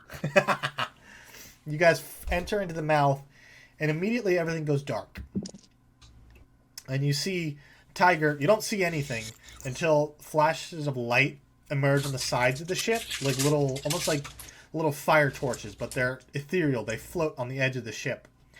And as this illuminates, you see, you turn around and you can see the hole you came in, but it's much farther away than it should be. And as you go deeper and deeper, the hole gets farther and farther until eventually you're coasting in pitch black. And then the ship kind of stops and lurches as you've impacted against a stone building. Yikes.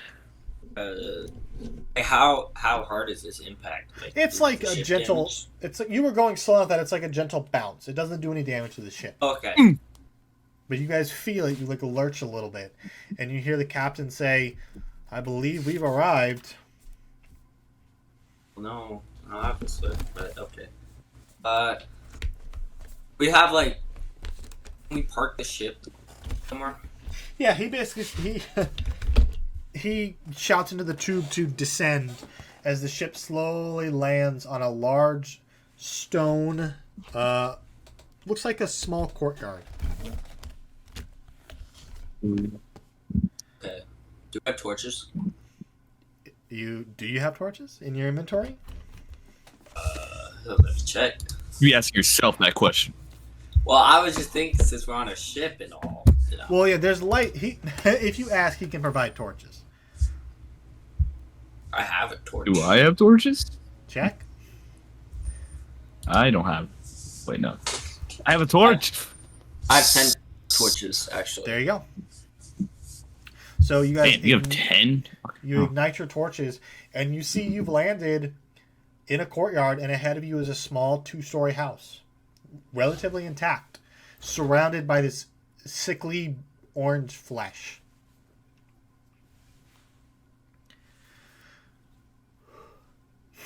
I'll make my way Disgusting. to the house. All right. The crew, Tiger says, will remain here on the ship just in case. This is your department. I can't bring at least like one person with me? Come on. Seems unreasonable to ask 2 people to do.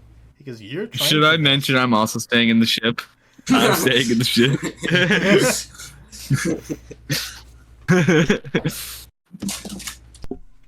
Wow, you all are cowards. But do you both Alright, go? I'll begrudgingly stick my feet in this disgusting ass place. All right, you guys. Yeah, how Yes. tall are you, Patrick? Oh. How tall am I? I think I'm on the shorter side, like 5'5". Kenku's are short.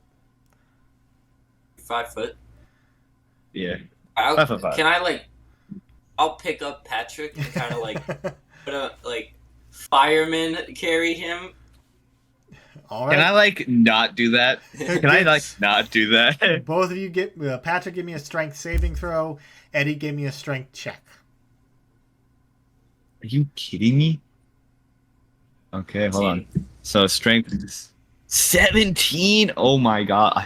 Please, there's only one thing that could save me, and that's if I get a nat 20. Judging by my voice and the obvious sigh, I did not roll a 20. I in fact rolled a 6 minus the 2.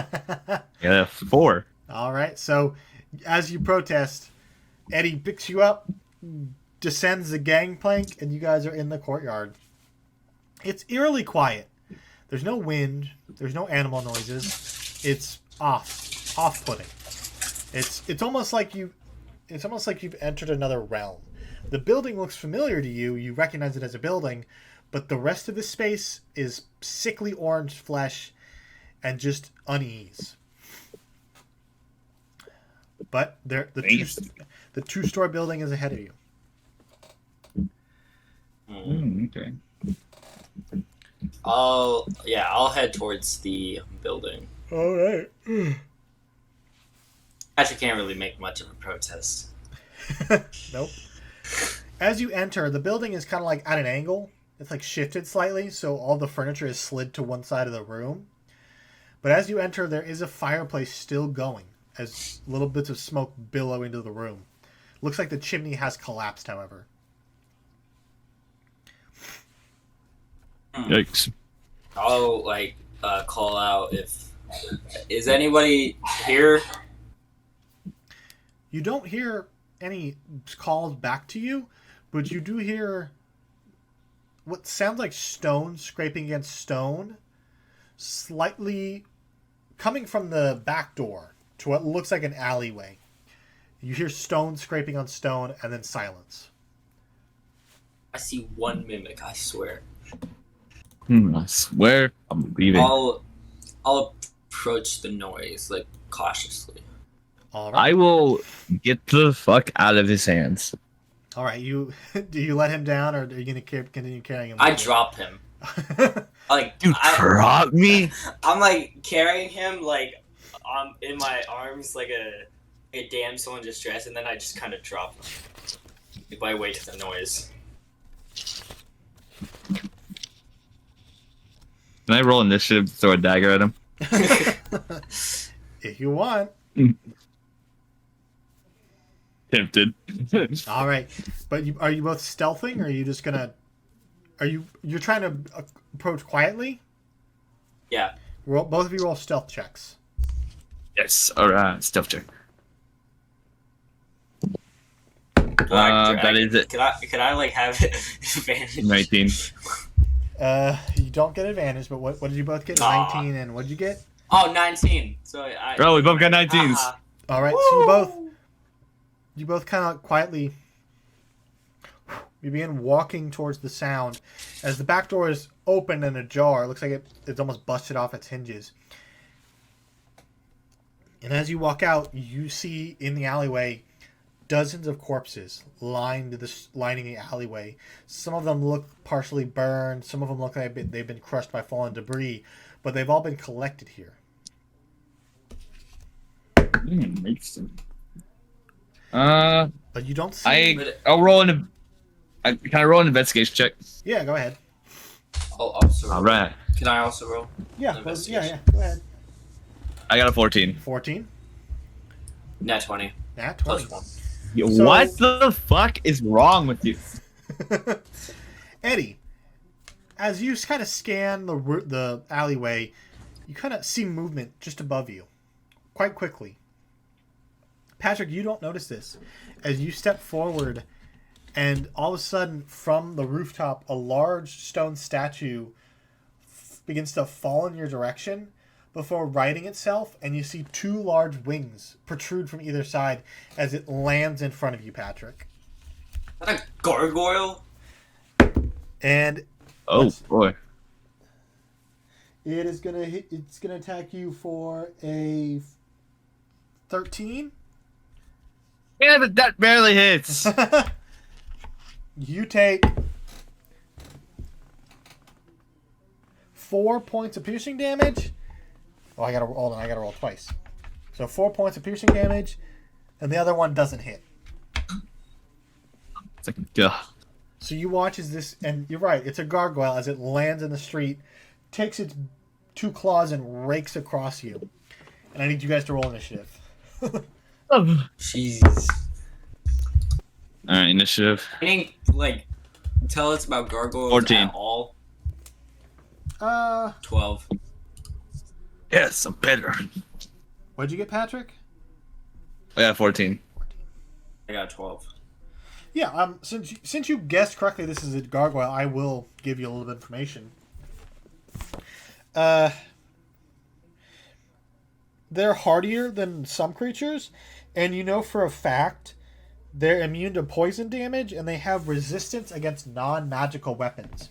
So if you hit it with a weapon that's not magical, it only takes half damage. Would my beast stuff count as magical? That or- would be magical, yes. Okay. Damn it. But okay. Oh my god.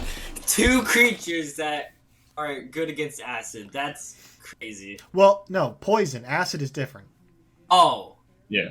Oh, I thought you said acid. Oh, I'm good, baby. Yeah, I'm damn good. it. It's only you would know it's immune to poison damage, not acid. Okay. But I'm doing what is effect is- spitting on this thing. Patrick, you're up first. All right, hold on.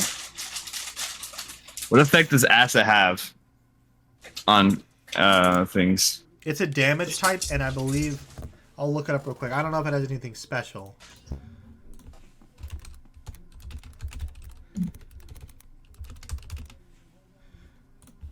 All right, I guess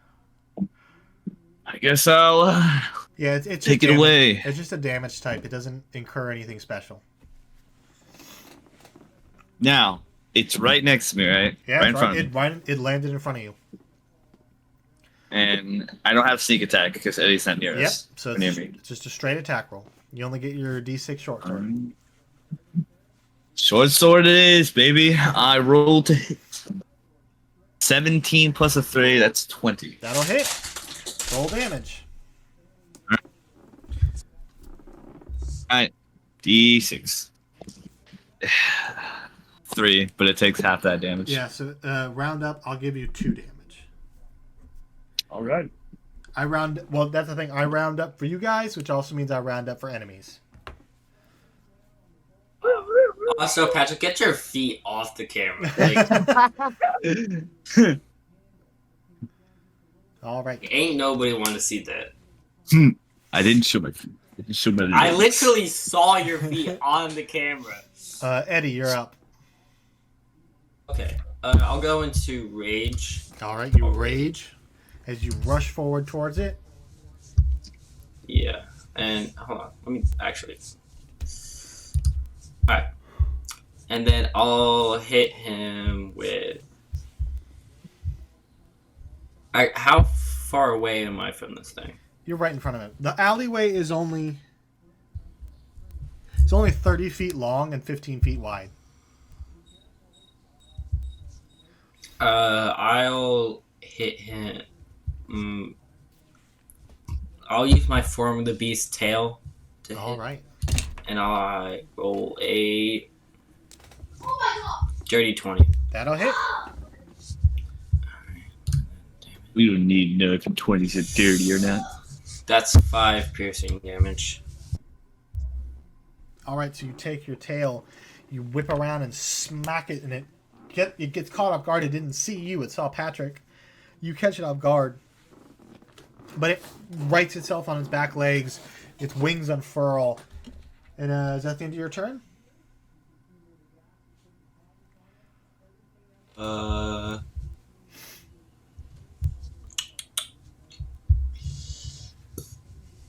Yeah.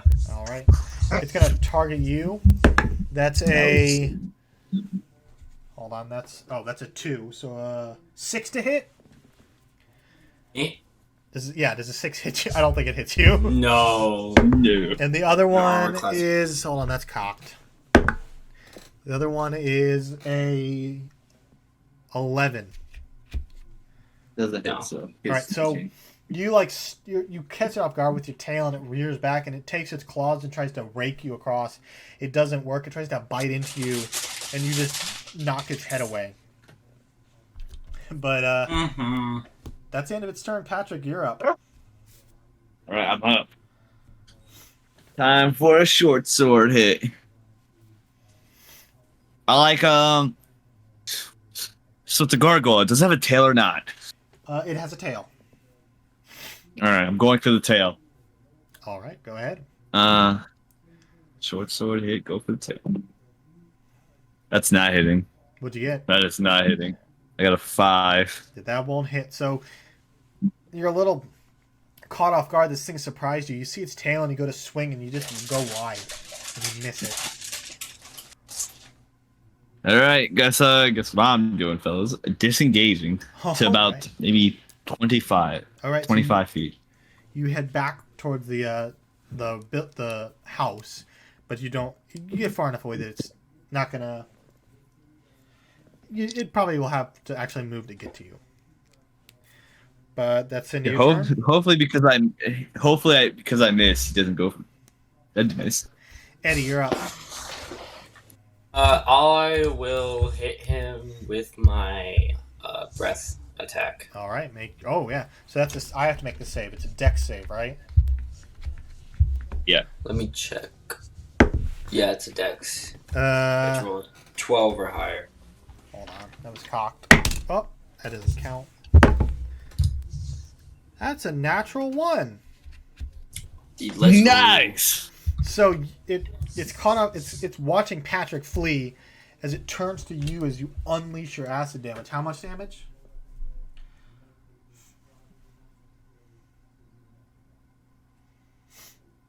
It's 10. 10. All right, so you unleash your acid and you watch as its wings start to curl up and dissolve as it shakes off the acid, turns to you, and it looks pissed. It's gonna make I don't laugh. It's gonna make 2 attack Like rolls the against game. you. The Oh, first well, one that's great. is an 18 to hit, Oh, Yeah. that's me. That hits, and right? the second one is a Okay. nat 1. Yeah, that hits. Okay, yeah. One So of those you- hits. You take 7 points, reduced to 4. So you take 4 points of piercing damage as it bites into you. Okay, let me... Wait, why is it reduced? Because Because it's I'm in raging. rage. Oh, okay. Right. You have a barbarian. You should read this.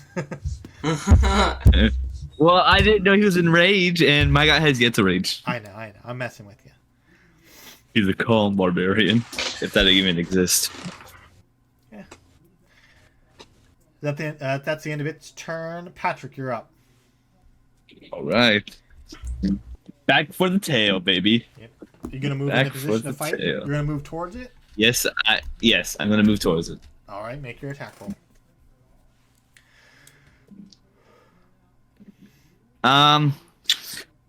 Hmm.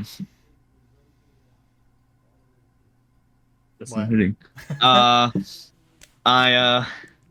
Yeah, I got a 6. Yeah, so you trying to avoid the disgusting acidy bits. You turn around to swipe with the tail, and it just moves out of the way. Oh.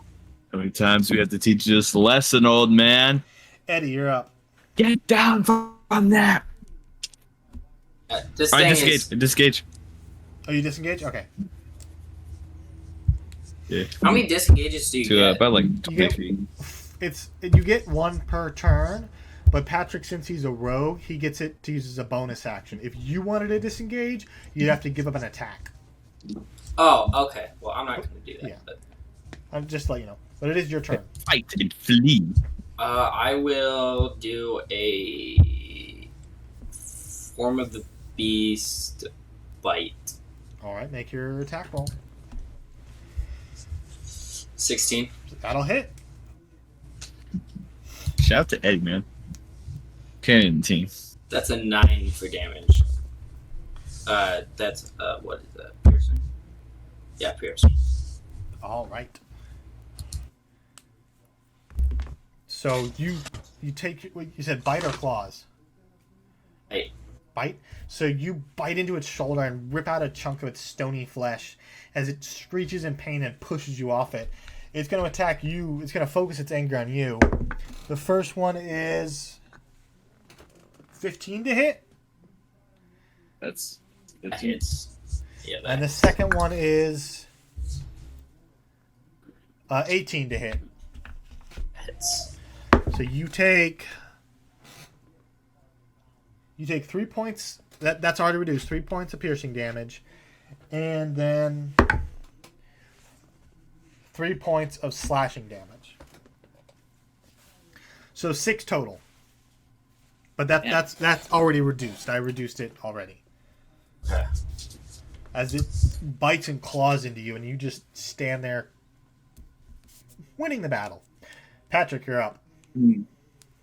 all right. I like to mention that my chair makes it look like that I have cat ears. And I hate that. I'd like to mention I actually don't know what he's talking about because I can't see his camera. But, It froze for me.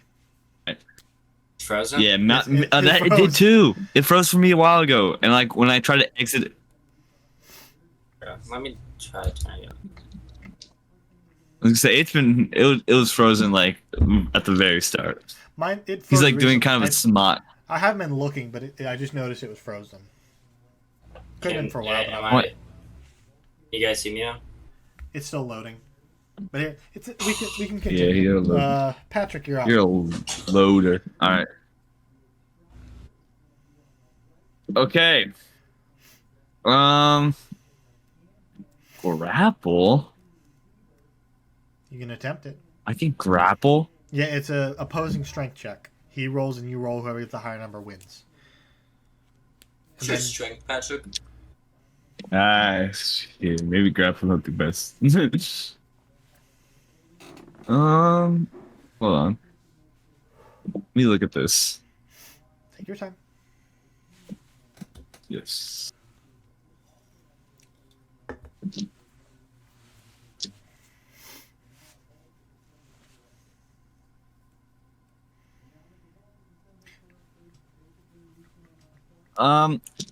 Can I use perception To do- to like look around to see make a perception check. anything can help? All right. Maybe brute strength is not the way. That's a 15. 15. You see directly above you on the left side of the alley is what looks like the remnants of a fire escape that has slowly started to detach from the wall. And you get the idea. Patrick. You get the idea that if you hit it or threw something at it, it could collapse.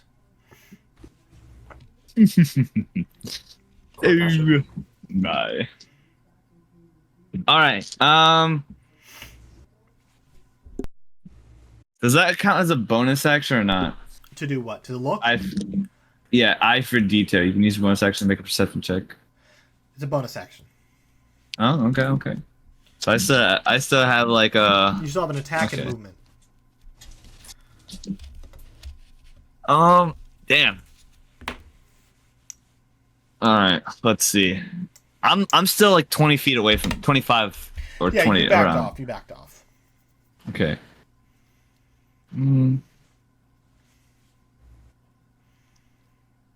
I have help.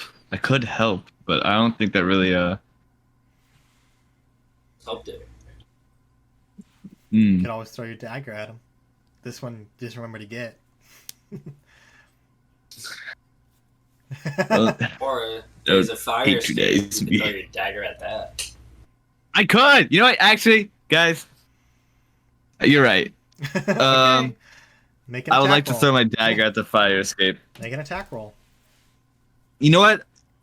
In my mind, I'm like, I'm trying to like get Eddie to lure it over. So I don't know if it's yeah, I'm 20 feet away from it and it's above me, right? Yeah. What's the So problem, that Patrick? means it's not on me. Yeah, it moves. So if I, you like, moved shoot away. at It's on top of Eddie, but you get the idea that if you throw it, it might miss him.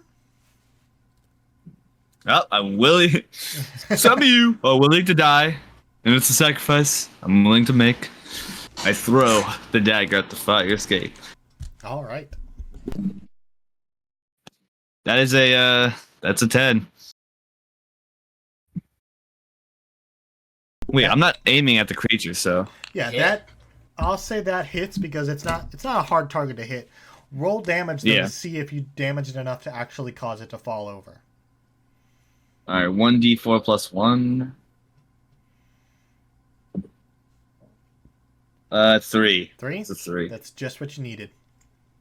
Hey. You take your dagger and you throw it at the structural weakness of the fire escape.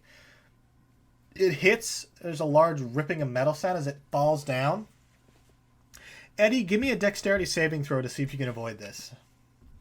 What's my dex? Shout out to Eddie. That's a 19. 19. Okay, that's enough. Hold on one second.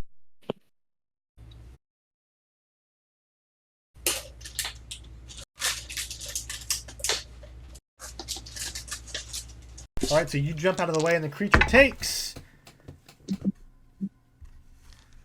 13 points of damage.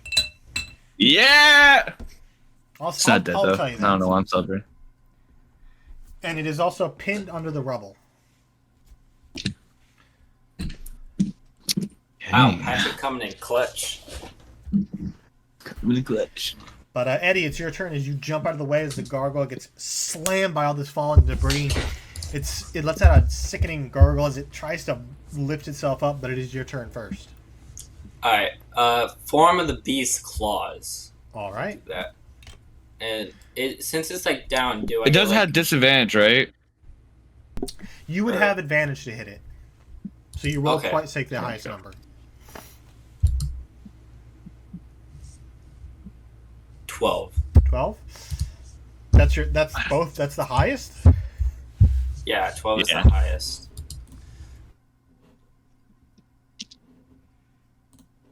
So yeah, that'll miss, unfortunately. I'm never using claws again, bro. It is now the gargoyle's turn. It's going to try and break free. That's, not enough. So it tries to lift itself, using its wings to try and, like, lift the rubble. But it slides and falls back down. That's the end of its turn. Patrick, you're up. All right. Nelly, you're pinned. I'm going for that tail. It's sticking out. 21. That'll hit. Now for damage. Mm-hmm. I can't wait to hear this recording and see how stupid I sound. I was just thinking, you sound so stupid right now. Certified nerd. No. Nerds are cool. Do I have advantage on the actual Yes. damage? You have advantage, and this would give you Okay, sneak attack. Oh! Because the way it works Alright, so is I roll twice to get the biggest number? twice to take the highest number. Okay, let's see. I got a 6 for my highest number, and I'm going to roll twice for sneak attack. Well, hold on, Okay. you have to roll to hit. 5, so that's 11. I did. You did. What'd you get? Oh yeah, I remember. I'm sorry. I got 21. I'm taking all these notes. I'm scatterbrained. Yeah. I'm sorry. Yeah. So you hit to roll. To hit. Yeah. I'm like sitting there like, wait, he did. It's written down. But then, Alright, like, so I got 11. I got 11 so far, and I got one more. all right. So. Aha! I think that's a fucking It's 17. Total damage. 17 for damage. All right. Total damage 17. You Wow. run up to the pinned gargoyle, grab it by the tail, and just slice it clean off. Just starts using it to like beat the gargoyle. And you watch as it frantically tries to squirm free as you take your short sword and just drive it into its spine. Ugh. This poor creature. Look. Nah, kick him while he's down, I say. But he is now dead. So it's dead? Yeah, you killed it. Okay, I was gonna say. 'Cause, Oh, it's dead? hey, Yeah. MVP. Gotta say. No way to go. What a Holy W. stole huh? my kill, by the way. Totally miss your strikes, by the way. All right. That's about it, I guess. We're out of combat, right? Yes. So I'll go out of reach.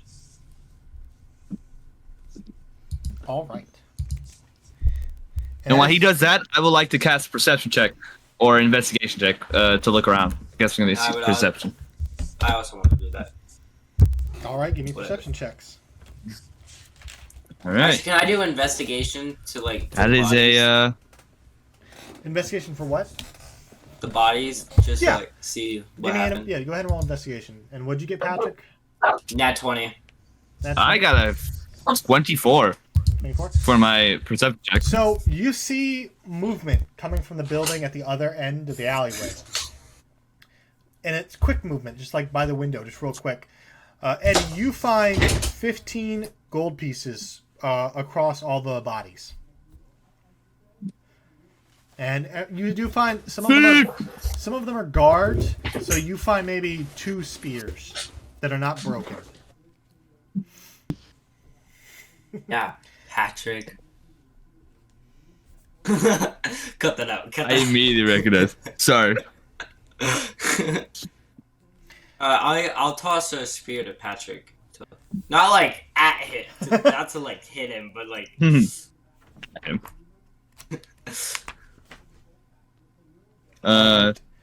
So 15 gold and 2 spears. Does him throwing it at me have a? Do I have to do a saving throw not to get hit or something? No, he's tossing it at you. It's not like he's targeting you. Okay. Hits me in the face. So I guess it's him. I'd like to point out what I saw. Like, Okay. point in that general direction. You tell him you saw movement. Hey. Just playing a game of charades, and I'm struggling to figure out what in the world Yeah, he's trying you to gesture communicate. wildly. You can make noise, but It's like yeah, it's basically, like talking to a dog. Like, where is it, boy? Where is it? pretty much. So I guess I'll probably let's go to the building where there is. All right. So you, Can I sneak my way? yeah, if you want to be stealthy, you can roll stealth. I'm rolling stealth. I'll also roll stealth.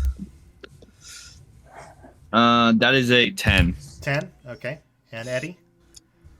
Wait, That's hold a on. 17. Wait, I just realized. I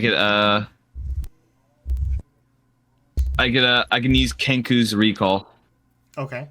which gives me advantage on skill checks that you're proficient with. So go ahead and roll twice. All right, so I have it twice. Like that How many off. times can you do that? One more time. Wow. All right.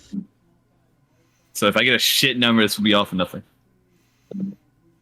I got a 21. 21. Not kitchen. Wow. You hunker down, and at the end, you slowly creep your way to the other end of the alleyway. And ahead of you, you see what looks like a shop with a cake at the cake on the sign and the words Lala's Bakery. And as you quietly enter, you see in the back, kind of hiding behind a counter, holding a rolling pin, a woman just kind of sitting there shaking quietly, just trying to hide herself, but not doing very good at it. Not doing a good job. She sees us or no? She does not see you, no. She's just hiding.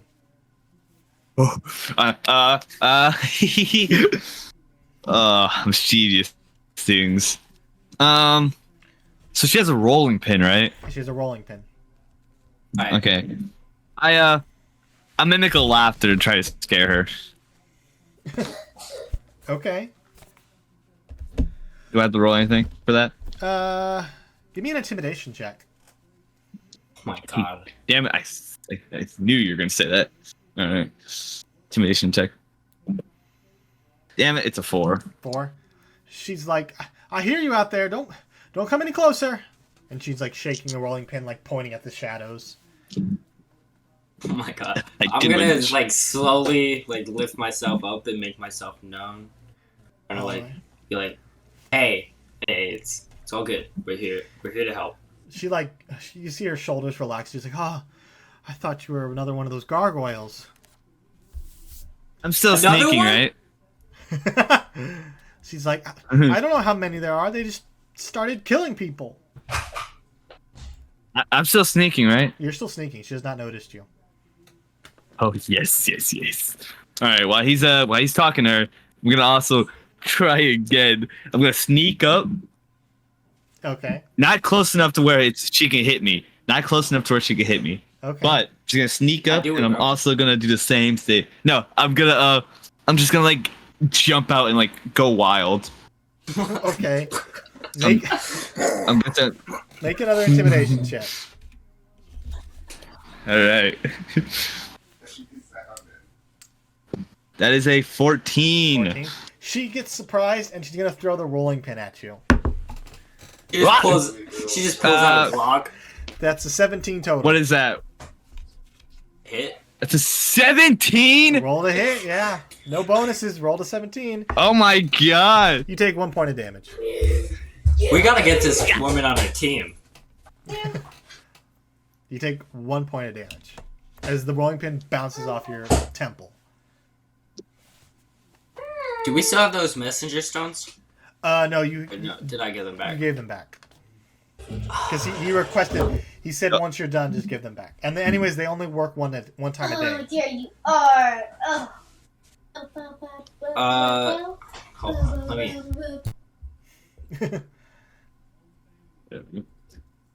1 point of damage. If it isn't the consequences of my own actions. Yeah. Fuck around and find out. Also, I apologize for what I said earlier. I know, you're fine. Came off the top. You're like, Patrick, watch your language. I'm like, Hey, oh. we're gonna be playing with Brian. Nice. I expect a lot of those. No, Alright. okay. So what are you Sorry doing? about No, you're fine. I just asked her if there's any other survivors. And She's like, I don't know. I haven't left the bakery. I've just been hiding and hoping for something. also, I would like I'm like to rubbing my head on the floor. And eventually, There's I have a bloody nose, and I'm just asking, do you have any healing potions by chance? she kind of you watch as she emerges from behind the counter, and her lower half is that of a horse. Aha! And she's like, I don't have any healing potions, but you can take any of the cookies or cupcakes off the rack. Wasn't expecting all that. I'll take a cookie. Yeah. Add a chocolate chip cookie to your inventory. No, I'm just gonna eat it right there. Okay, yeah, you eat it. It's delicious. What's... Hold on. My mom's freaking out right now. Birds attacking the house. Hold on. Okay, here I'll pause the recording and grab a drink. All right. So, let me put my phone down. She's like, how did you get here? Is there a safe place to go? I don't. We're here on a mission to kill this world eater, and it's probably best that you stick with us. She goes, I'm not much of a fighter, but I suppose. And she picks up Yeah, a rolling pin again. I thought she was gonna pick up cookies, so. Yeah, we can't really send you back. We can't really go back to the ship until we complete our mission, and I don't trust that we can send you back to the ship alone. She goes, you're the experts. I trust you. I'm just a baker. Yeah, so just stick by me unless I say otherwise. She goes, all right.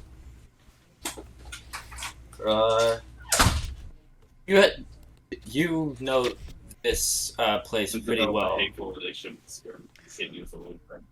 She goes, I'm familiar. I've lived here most of my life, but she's like, some of it's things have been moved around. It doesn't make sense. Well, can you lead us further into the city as well as you possibly can, since... She's like, I can try. And she's like, please. Yeah. I tried going through this hallway, and there's 2 doors.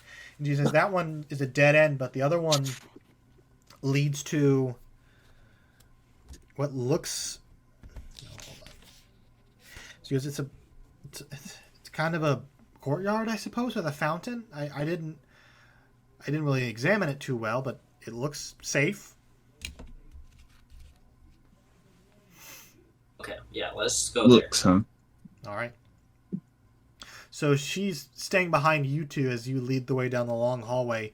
And eventually you exit into this large courtyard with a fountain and trees and, flower gardens. They've all been slightly askew, and the whole courtyard's tilted to the left. And as you walk in, you guys kind of slide towards the left. But she's like, it continues further. There's a staircase up, and you see that she points over, and there's a staircase leading up to what looks like a lavish estate. Well, first of all, before we do anything, I'm gonna ask her what her name is. Oh, my name's Lala. Lala. Yeah. And while he does that, I'm casting a perception check for anything around us. Make a perception check. All right. That's a natural 1 plus my 5, but. Oh wait, no, that's a 7. That's a 7. It's a 7. I misread that. So it's 7 plus 5. That is 12, I think. Yeah. 12. 12. All right. It seems clear. The courtyard doesn't seem there's any hostile entities. You can't really, with that low of a roll, you can't see beyond the staircase toward the estate.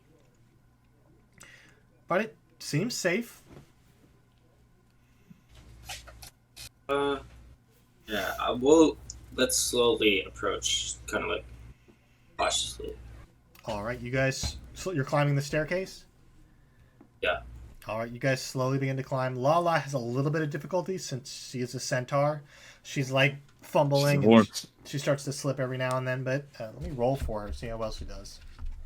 Oh my god. That's a natural 19. She's fine. Oh wow.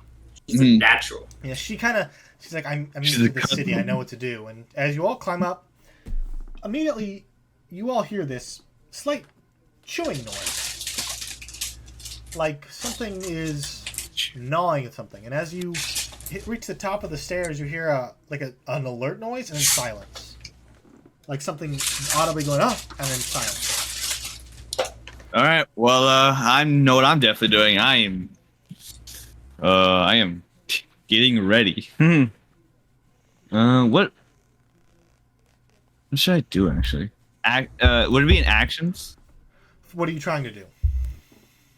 I'm trying to just get in a favorable position. I'll hide. I'll hide. Yeah, make a stealth check. And as you do this, Stealth it is, because 14 plus, I think it's 3. I got a 17. 17. All right, you feel pretty well hidden. 17. And as Lala stops at the center of the stairs, she's like, I'm not going any further until you tell me it's safe. Thank you, horse lady. I make a perception check. See what's Yes, perception check. if I can see. Yeah, that bounced out. 17. 17, okay. Yeah, as you kind of get to the top of the stairs, you look left and right. To the right of you, in what look like some bushes, you see this weird orange insect-like creature. It's kind of like half in the bushes, half out, just kind of staring at you. Yo. I say, hey buddy, what's going on? It like hisses at you and then lunges at you. Oh my god! Great. That's a natural 2. So it like slips and like slides right in front of you, and I need you guys to roll initiative. You good? Can I hold on? I don't want to hurt this thing. But I'm hurting it. I'm a disgusting creature. You were not made in God's image. I got an 8. How big is this thing? It's about medium size, so maybe 5 feet long, 3 feet tall. 5 feet. I'm destroying this thing. This thing does not deserve to live. I'm rolling initiative. Yeah, roll initiative. That's a 20. I'm killing this thing on the spot. All right, Patrick, you're up first as this creature slides to a stop just in front of you two. All right. I'm going. Does it have antennas, right? It has antennas, yeah. I'm grabbing both of his antennas, trying to slice them off with my short sword. Okay. That's a 15. That'll hit. All right. So since me and Eddie are right next to us, we get sneak attack, right? Yep, you can sneak attack. That's a 5. Now it's time to do the other 2. Yep. Let's see. Come on. Okay, that doesn't count because my dice like landed on the this part. Yeah, it's cocked, yeah. Yeah. All right. And my dice went into my damn. And my audio cut out. What happened? Well, where did you My leave off? dice fucking ran under my PC. All right. Patrick, Was rolling damage or whatever. yeah, Patrick's still rolling damage. 9 and then 2, so it's 11 damage. All right, you take your short sword and slice at it, cutting open its side. As you do this, as you pull your short sword away, you look down and it's beginning to rust. There's an obvious sign of deformation in your short sword. It now has a -1 penalty to damage rolls. What? But you do deal a fair amount of damage to it. All right. I guess I'll disengage All right, and maybe 15 feet. all right. That's the end of your turn. I It is now believe so. the creature's turn. Let me see. Turns out its feet is also 15 like the mimics. Eddie, give me a dexterity saving throw. Oh god. Like how Eddie is. Guys, A 9. part of my A character. 9. Fuck. You watch Yeah. its antennas kind of like snake out and touch your longsword, rusting it. You Also, I little. aim for its antennas. You didn't cut them off though. Ah, damn. But your Okay. your longsword is now rusted and has a -1 penalty to damage. So just whatever my number is, just Yeah, whatever your damage is, -1. okay. And then it's going to make a bite attack against you, Eddie, for a total of 21.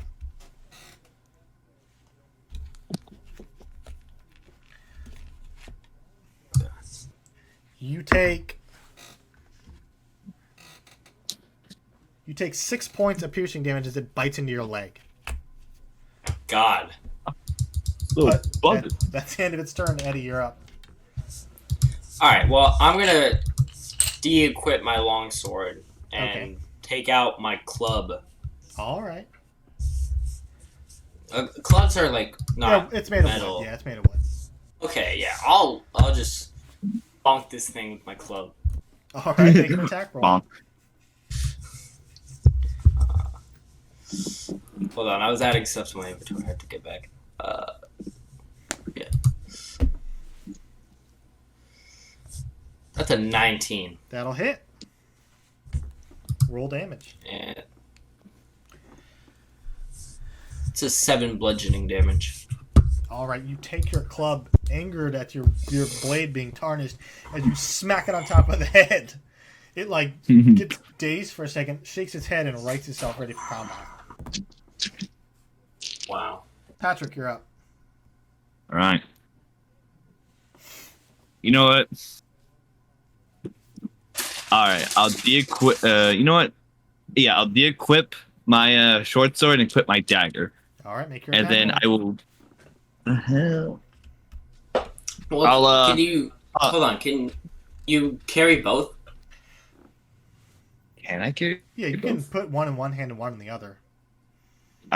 Nah, actually, I'll put for this turn. I'll put my dagger in because I guess. Wait, no, 2-weapon fighting. Hold on. What does that do again? You get it with bonus attack. Oh, then I'm dual wielding both because it's an insect, right? It is an insect. It's got 6 legs, right? 4. 4. I'm going for the legs. Okay, make your attack roll. All right. 2 2. That'll miss, unfortunately. plus, plus 3. Yeah, so fine. So you take your blade and you try and cut at its legs. It jumps in the air and lands back down. It's now the creature's turn. It's going to take its antenna and grab your short sword. Give me a dexterity saving throw. Oh, okay. Dexterity said. Also, I didn't get an action for. I didn't get a chance to do a bonus action. What are you going to do with your bonus action? My bad. I was just gonna. disengage. Then yeah, if you disengage, So maybe like yeah, 10 it's not feet. going to target you. Yeah. That's my fault. I forget that you can use a bonus action to do those things. Yeah. So instead, it's going to grab your. What armor are you wearing, Eddie? I'm going to sneeze. Hold on. Okay, I'm back. But what armor are you wearing? How would I check my armor? I'm wearing armor. It should be in your equipment. You might not have armor, Does it? to be honest. I think I just have natural armor. Yeah, you have natural armor. So it's just going to bite attack you. Yeah, That's- great. He's naked. That's a 6 to hit. No. Yeah, so it goes to bite you, and you take your club and, like, just shoo it away. Actually, no, I'm not in a rage. Never mind. All right? I have a- It's your turn, Eddie. I was just reading that I have a reaction I can do when I'm enraged that I can use my tail Oh, to yeah. hit. You know what's funny? All I imagine is like the creature missing its bite and Eddie like I'm not gonna reach. I'm not gonna reach. All right. But it is your turn, Eddie. No. As this creature Namaste. tries to bite at you again. I'm gonna just hit him again. All right, make your attack roll. Why fix it if it ain't broke? Bonk. Will a 15 hit? That'll hit. So weird not being able to know the damage, like the armor class. 5 damage. 5 damage. Okay. You take your club and you just bonk on the top of the head. It's still standing. Patrick, you're up. All right. So, my bonus action. Yes. I've I stepped will away be- for like a few seconds. I'm so sorry. You're fine. I will be using a perception check to All see right. if there's anything around us. Make your perception check. Hopefully for something distracted. And then a perception check will be a 24. That'll be good enough.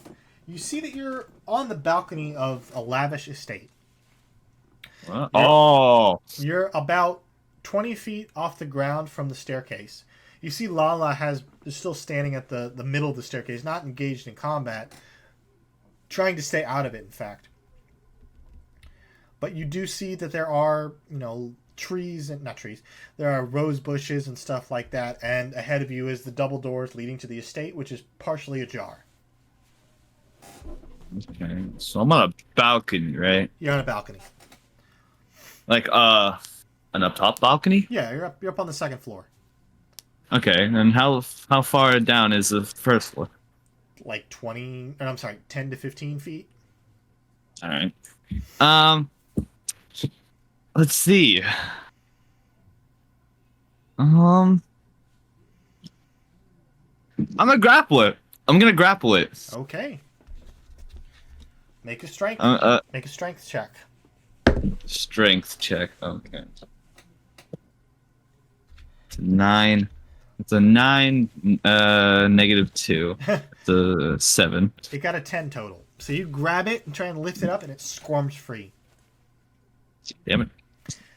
That's your. I'll say that's an action. So All right. And for my, well, I don't have a bonus action. Yeah. To be honest. it is now the creature's turn. It's gonna attack you. Forgiveness? It's gonna attack you for a 11 to hit. No, you do not. So it goes to bite you as you're Yeah. picking it up, and you kind of push it off. Ugh. And it's looking hurt. It's gonna frantically look around, but that's gonna be the end of its turn. And I'll pause until Eddie gets back. All right. It's your turn. Oh, volume was off. My bad. You're fine. So sorry about that. Alright, it's my turn? Yep. What's the situation? Patrick tried to pick the creature up and throw it. It bit at him, did not hit him, and it is now your turn. Wow. I failed. Is it far away from me? No, Or- it's right on top of you both. Okay. I'll hit it with my club. Make an attack roll. Nat 20. So roll the damage and double it. 25. Total 25. What? Roll the damage and then double it. Roll. Nice. 18. He got an 18. That's a not. Yeah, that's 18. So you watch Patrick try and pick this thing up, and you just watch as this happens. The second it's back on the ground, you take your club and just smash its head in. Yeah, just one loud thunk as it dies. It ain't broke. Don't fix it. Is okay. Is my longsword still rested? It is still rusted. It's not Okay. irreversible, but it is damaged. Okay. So Can we'll I need to like find a place to fix it. search this creature? You gonna search it? Yeah. Give me an investigation check. 16. 16. I'll say this is a general search of the area. You find in the back corner, on the monster you find nothing. It's just a monster. But in the back corner, you find you find 2 potions, a weird looking bag, a great axe, and a short sword. Wow. And if I call to the what was her name? Lala. Ala. I call over to her and tell her it's safe and that she should come over here. All right. She hesitantly climbs the stairs. She sees the creature and like recoils before she realizes it's dead. And then she's basically like, oh, "Okay, well, what now?" I asked her if she knows what those potions are. She kind of looks at him and says, "I'm not really a potion person. I'm a cake person. You could probably get a magic person to, you know, to tell what it is, but I'm not familiar with it. No."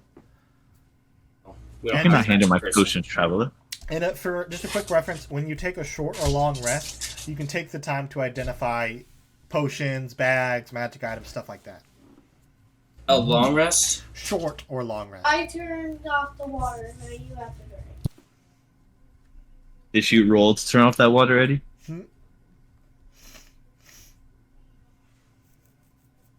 Oh, he's muted. He muted himself. I guess that wasn't Sorry. the roll. You're fine. Right. So did you say it was only on long rest? Short or long. Short or long? Oh, Yeah.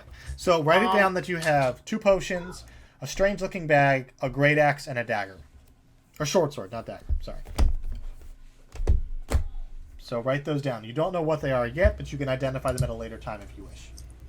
Do I add them to my inventory? Yeah, put them in your inventory so you have a record. And then I'll remind you, or you can remind me, and I'll tell you what they are if you identify them. 2 potions, right? 2 potions, a bag, a great axe, and a short sword.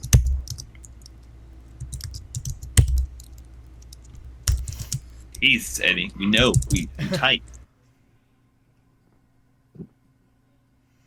I had to buy a silent keyboard because of that. I used I wonder to if my pick. Alright. You're fine. I used to have a keyboard that was so loud that you could, even if I'm just like gently tapping it, it sounded like you were 2 inches from it. Actually, my mic is like right next to my keyboard. So 2 potions. A Are great you? axe, Is your a mic the one sword. that's bass boosting? Say again, Eddie. 2 potions, a great axe, a sword, and a strange bag. Yep.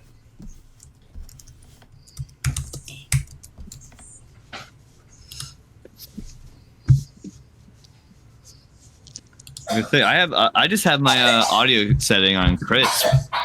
Should be fine. Oh my god, I have no idea what I'm looking at.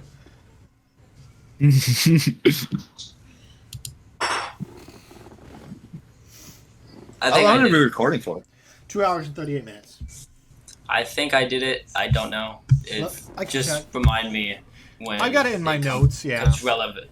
Just remind me when it becomes relevant. Actually, can I give her a sword? You can That give her sword. one if you'd like. Yeah, that sword.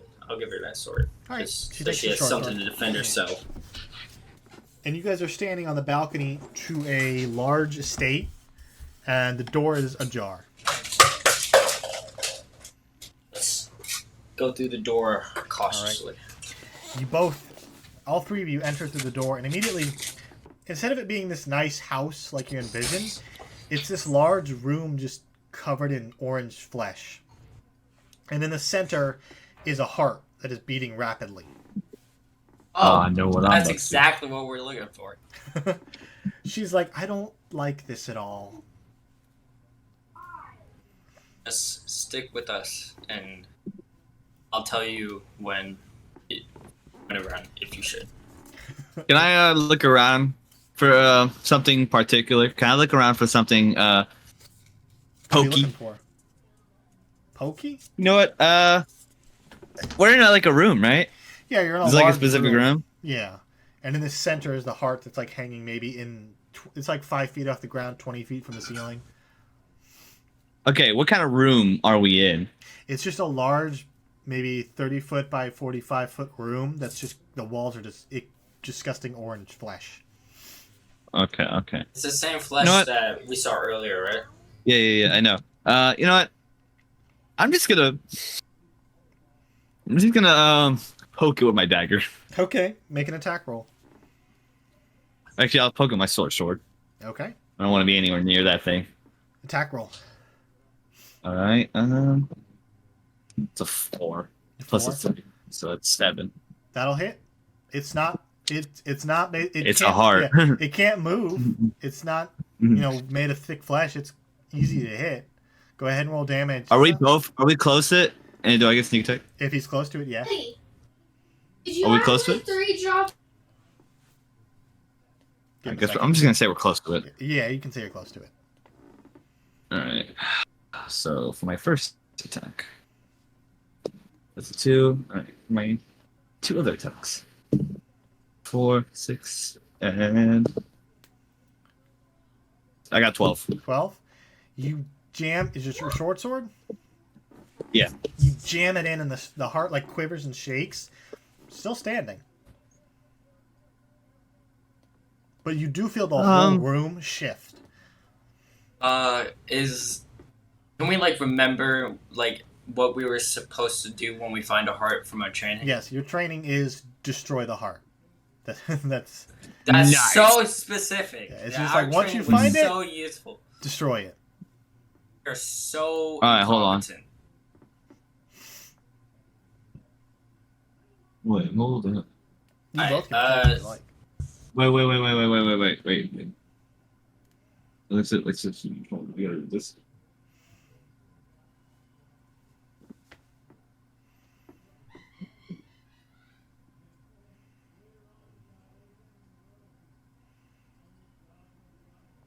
Oh, that would have been useful to use a while ago. What? Insightful fighting. As a bonus action, you can make an insight check against a creature that isn't incapacitated, contested by the target's deception check. If you succeed, you can use your sneak attack against that target, even if you don't have the advantage on the attack roll. Yeah, something to consider. Okay, But I can't use that. I can't use that because I already did my sneak attack. Yeah, we're rotating through this. You'll attack again until it's destroyed if you'd like. Okay. But what are you doing? And- I guess. Yeah, I do Does the attack. spear have to be thrown? No, it can be stabbed. I'll actually look at this and tell you what it does. Okay. Maybe it'd be faster if I just search for it. Spear is Anyway. 1d6. Or you can hold it with 2 hands, it'll be a d8. Okay. Patrick, we should take your spear and we'll just stab. That's into this right. thing. You did give me a spear. Yeah, you both have God. spears. I did not realize. I did not remember that. Fuck. So both of you, I'd say this thing's not hard to hit, so just roll damage. It's not moving, it's not made of any tough material. Just roll for damage. Maybe this could be a trap. The heart grows limbs. I got a 9. Damage, okay. And Patrick, what'd you get? All right, hold on. I gotta get a spear. Just a regular old spear. Flip that. And roll to hit, right? Roll to hit or Roll it? damage? No, roll damage. It's I'm gonna say since it's not moving, it's an easy target. All right, well, I'm two-handing it, so I'm gonna roll a d8. I got 2. 2? Okay, so 11 total. You both get on opposite sides of the heart and jam your spears in. And as you do this, you watch Lala kind of get a little closer and jab it with the short sword you gave her.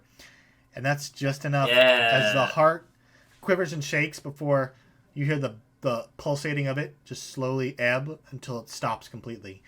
And then the whole room kind of like shudders. Uh-oh.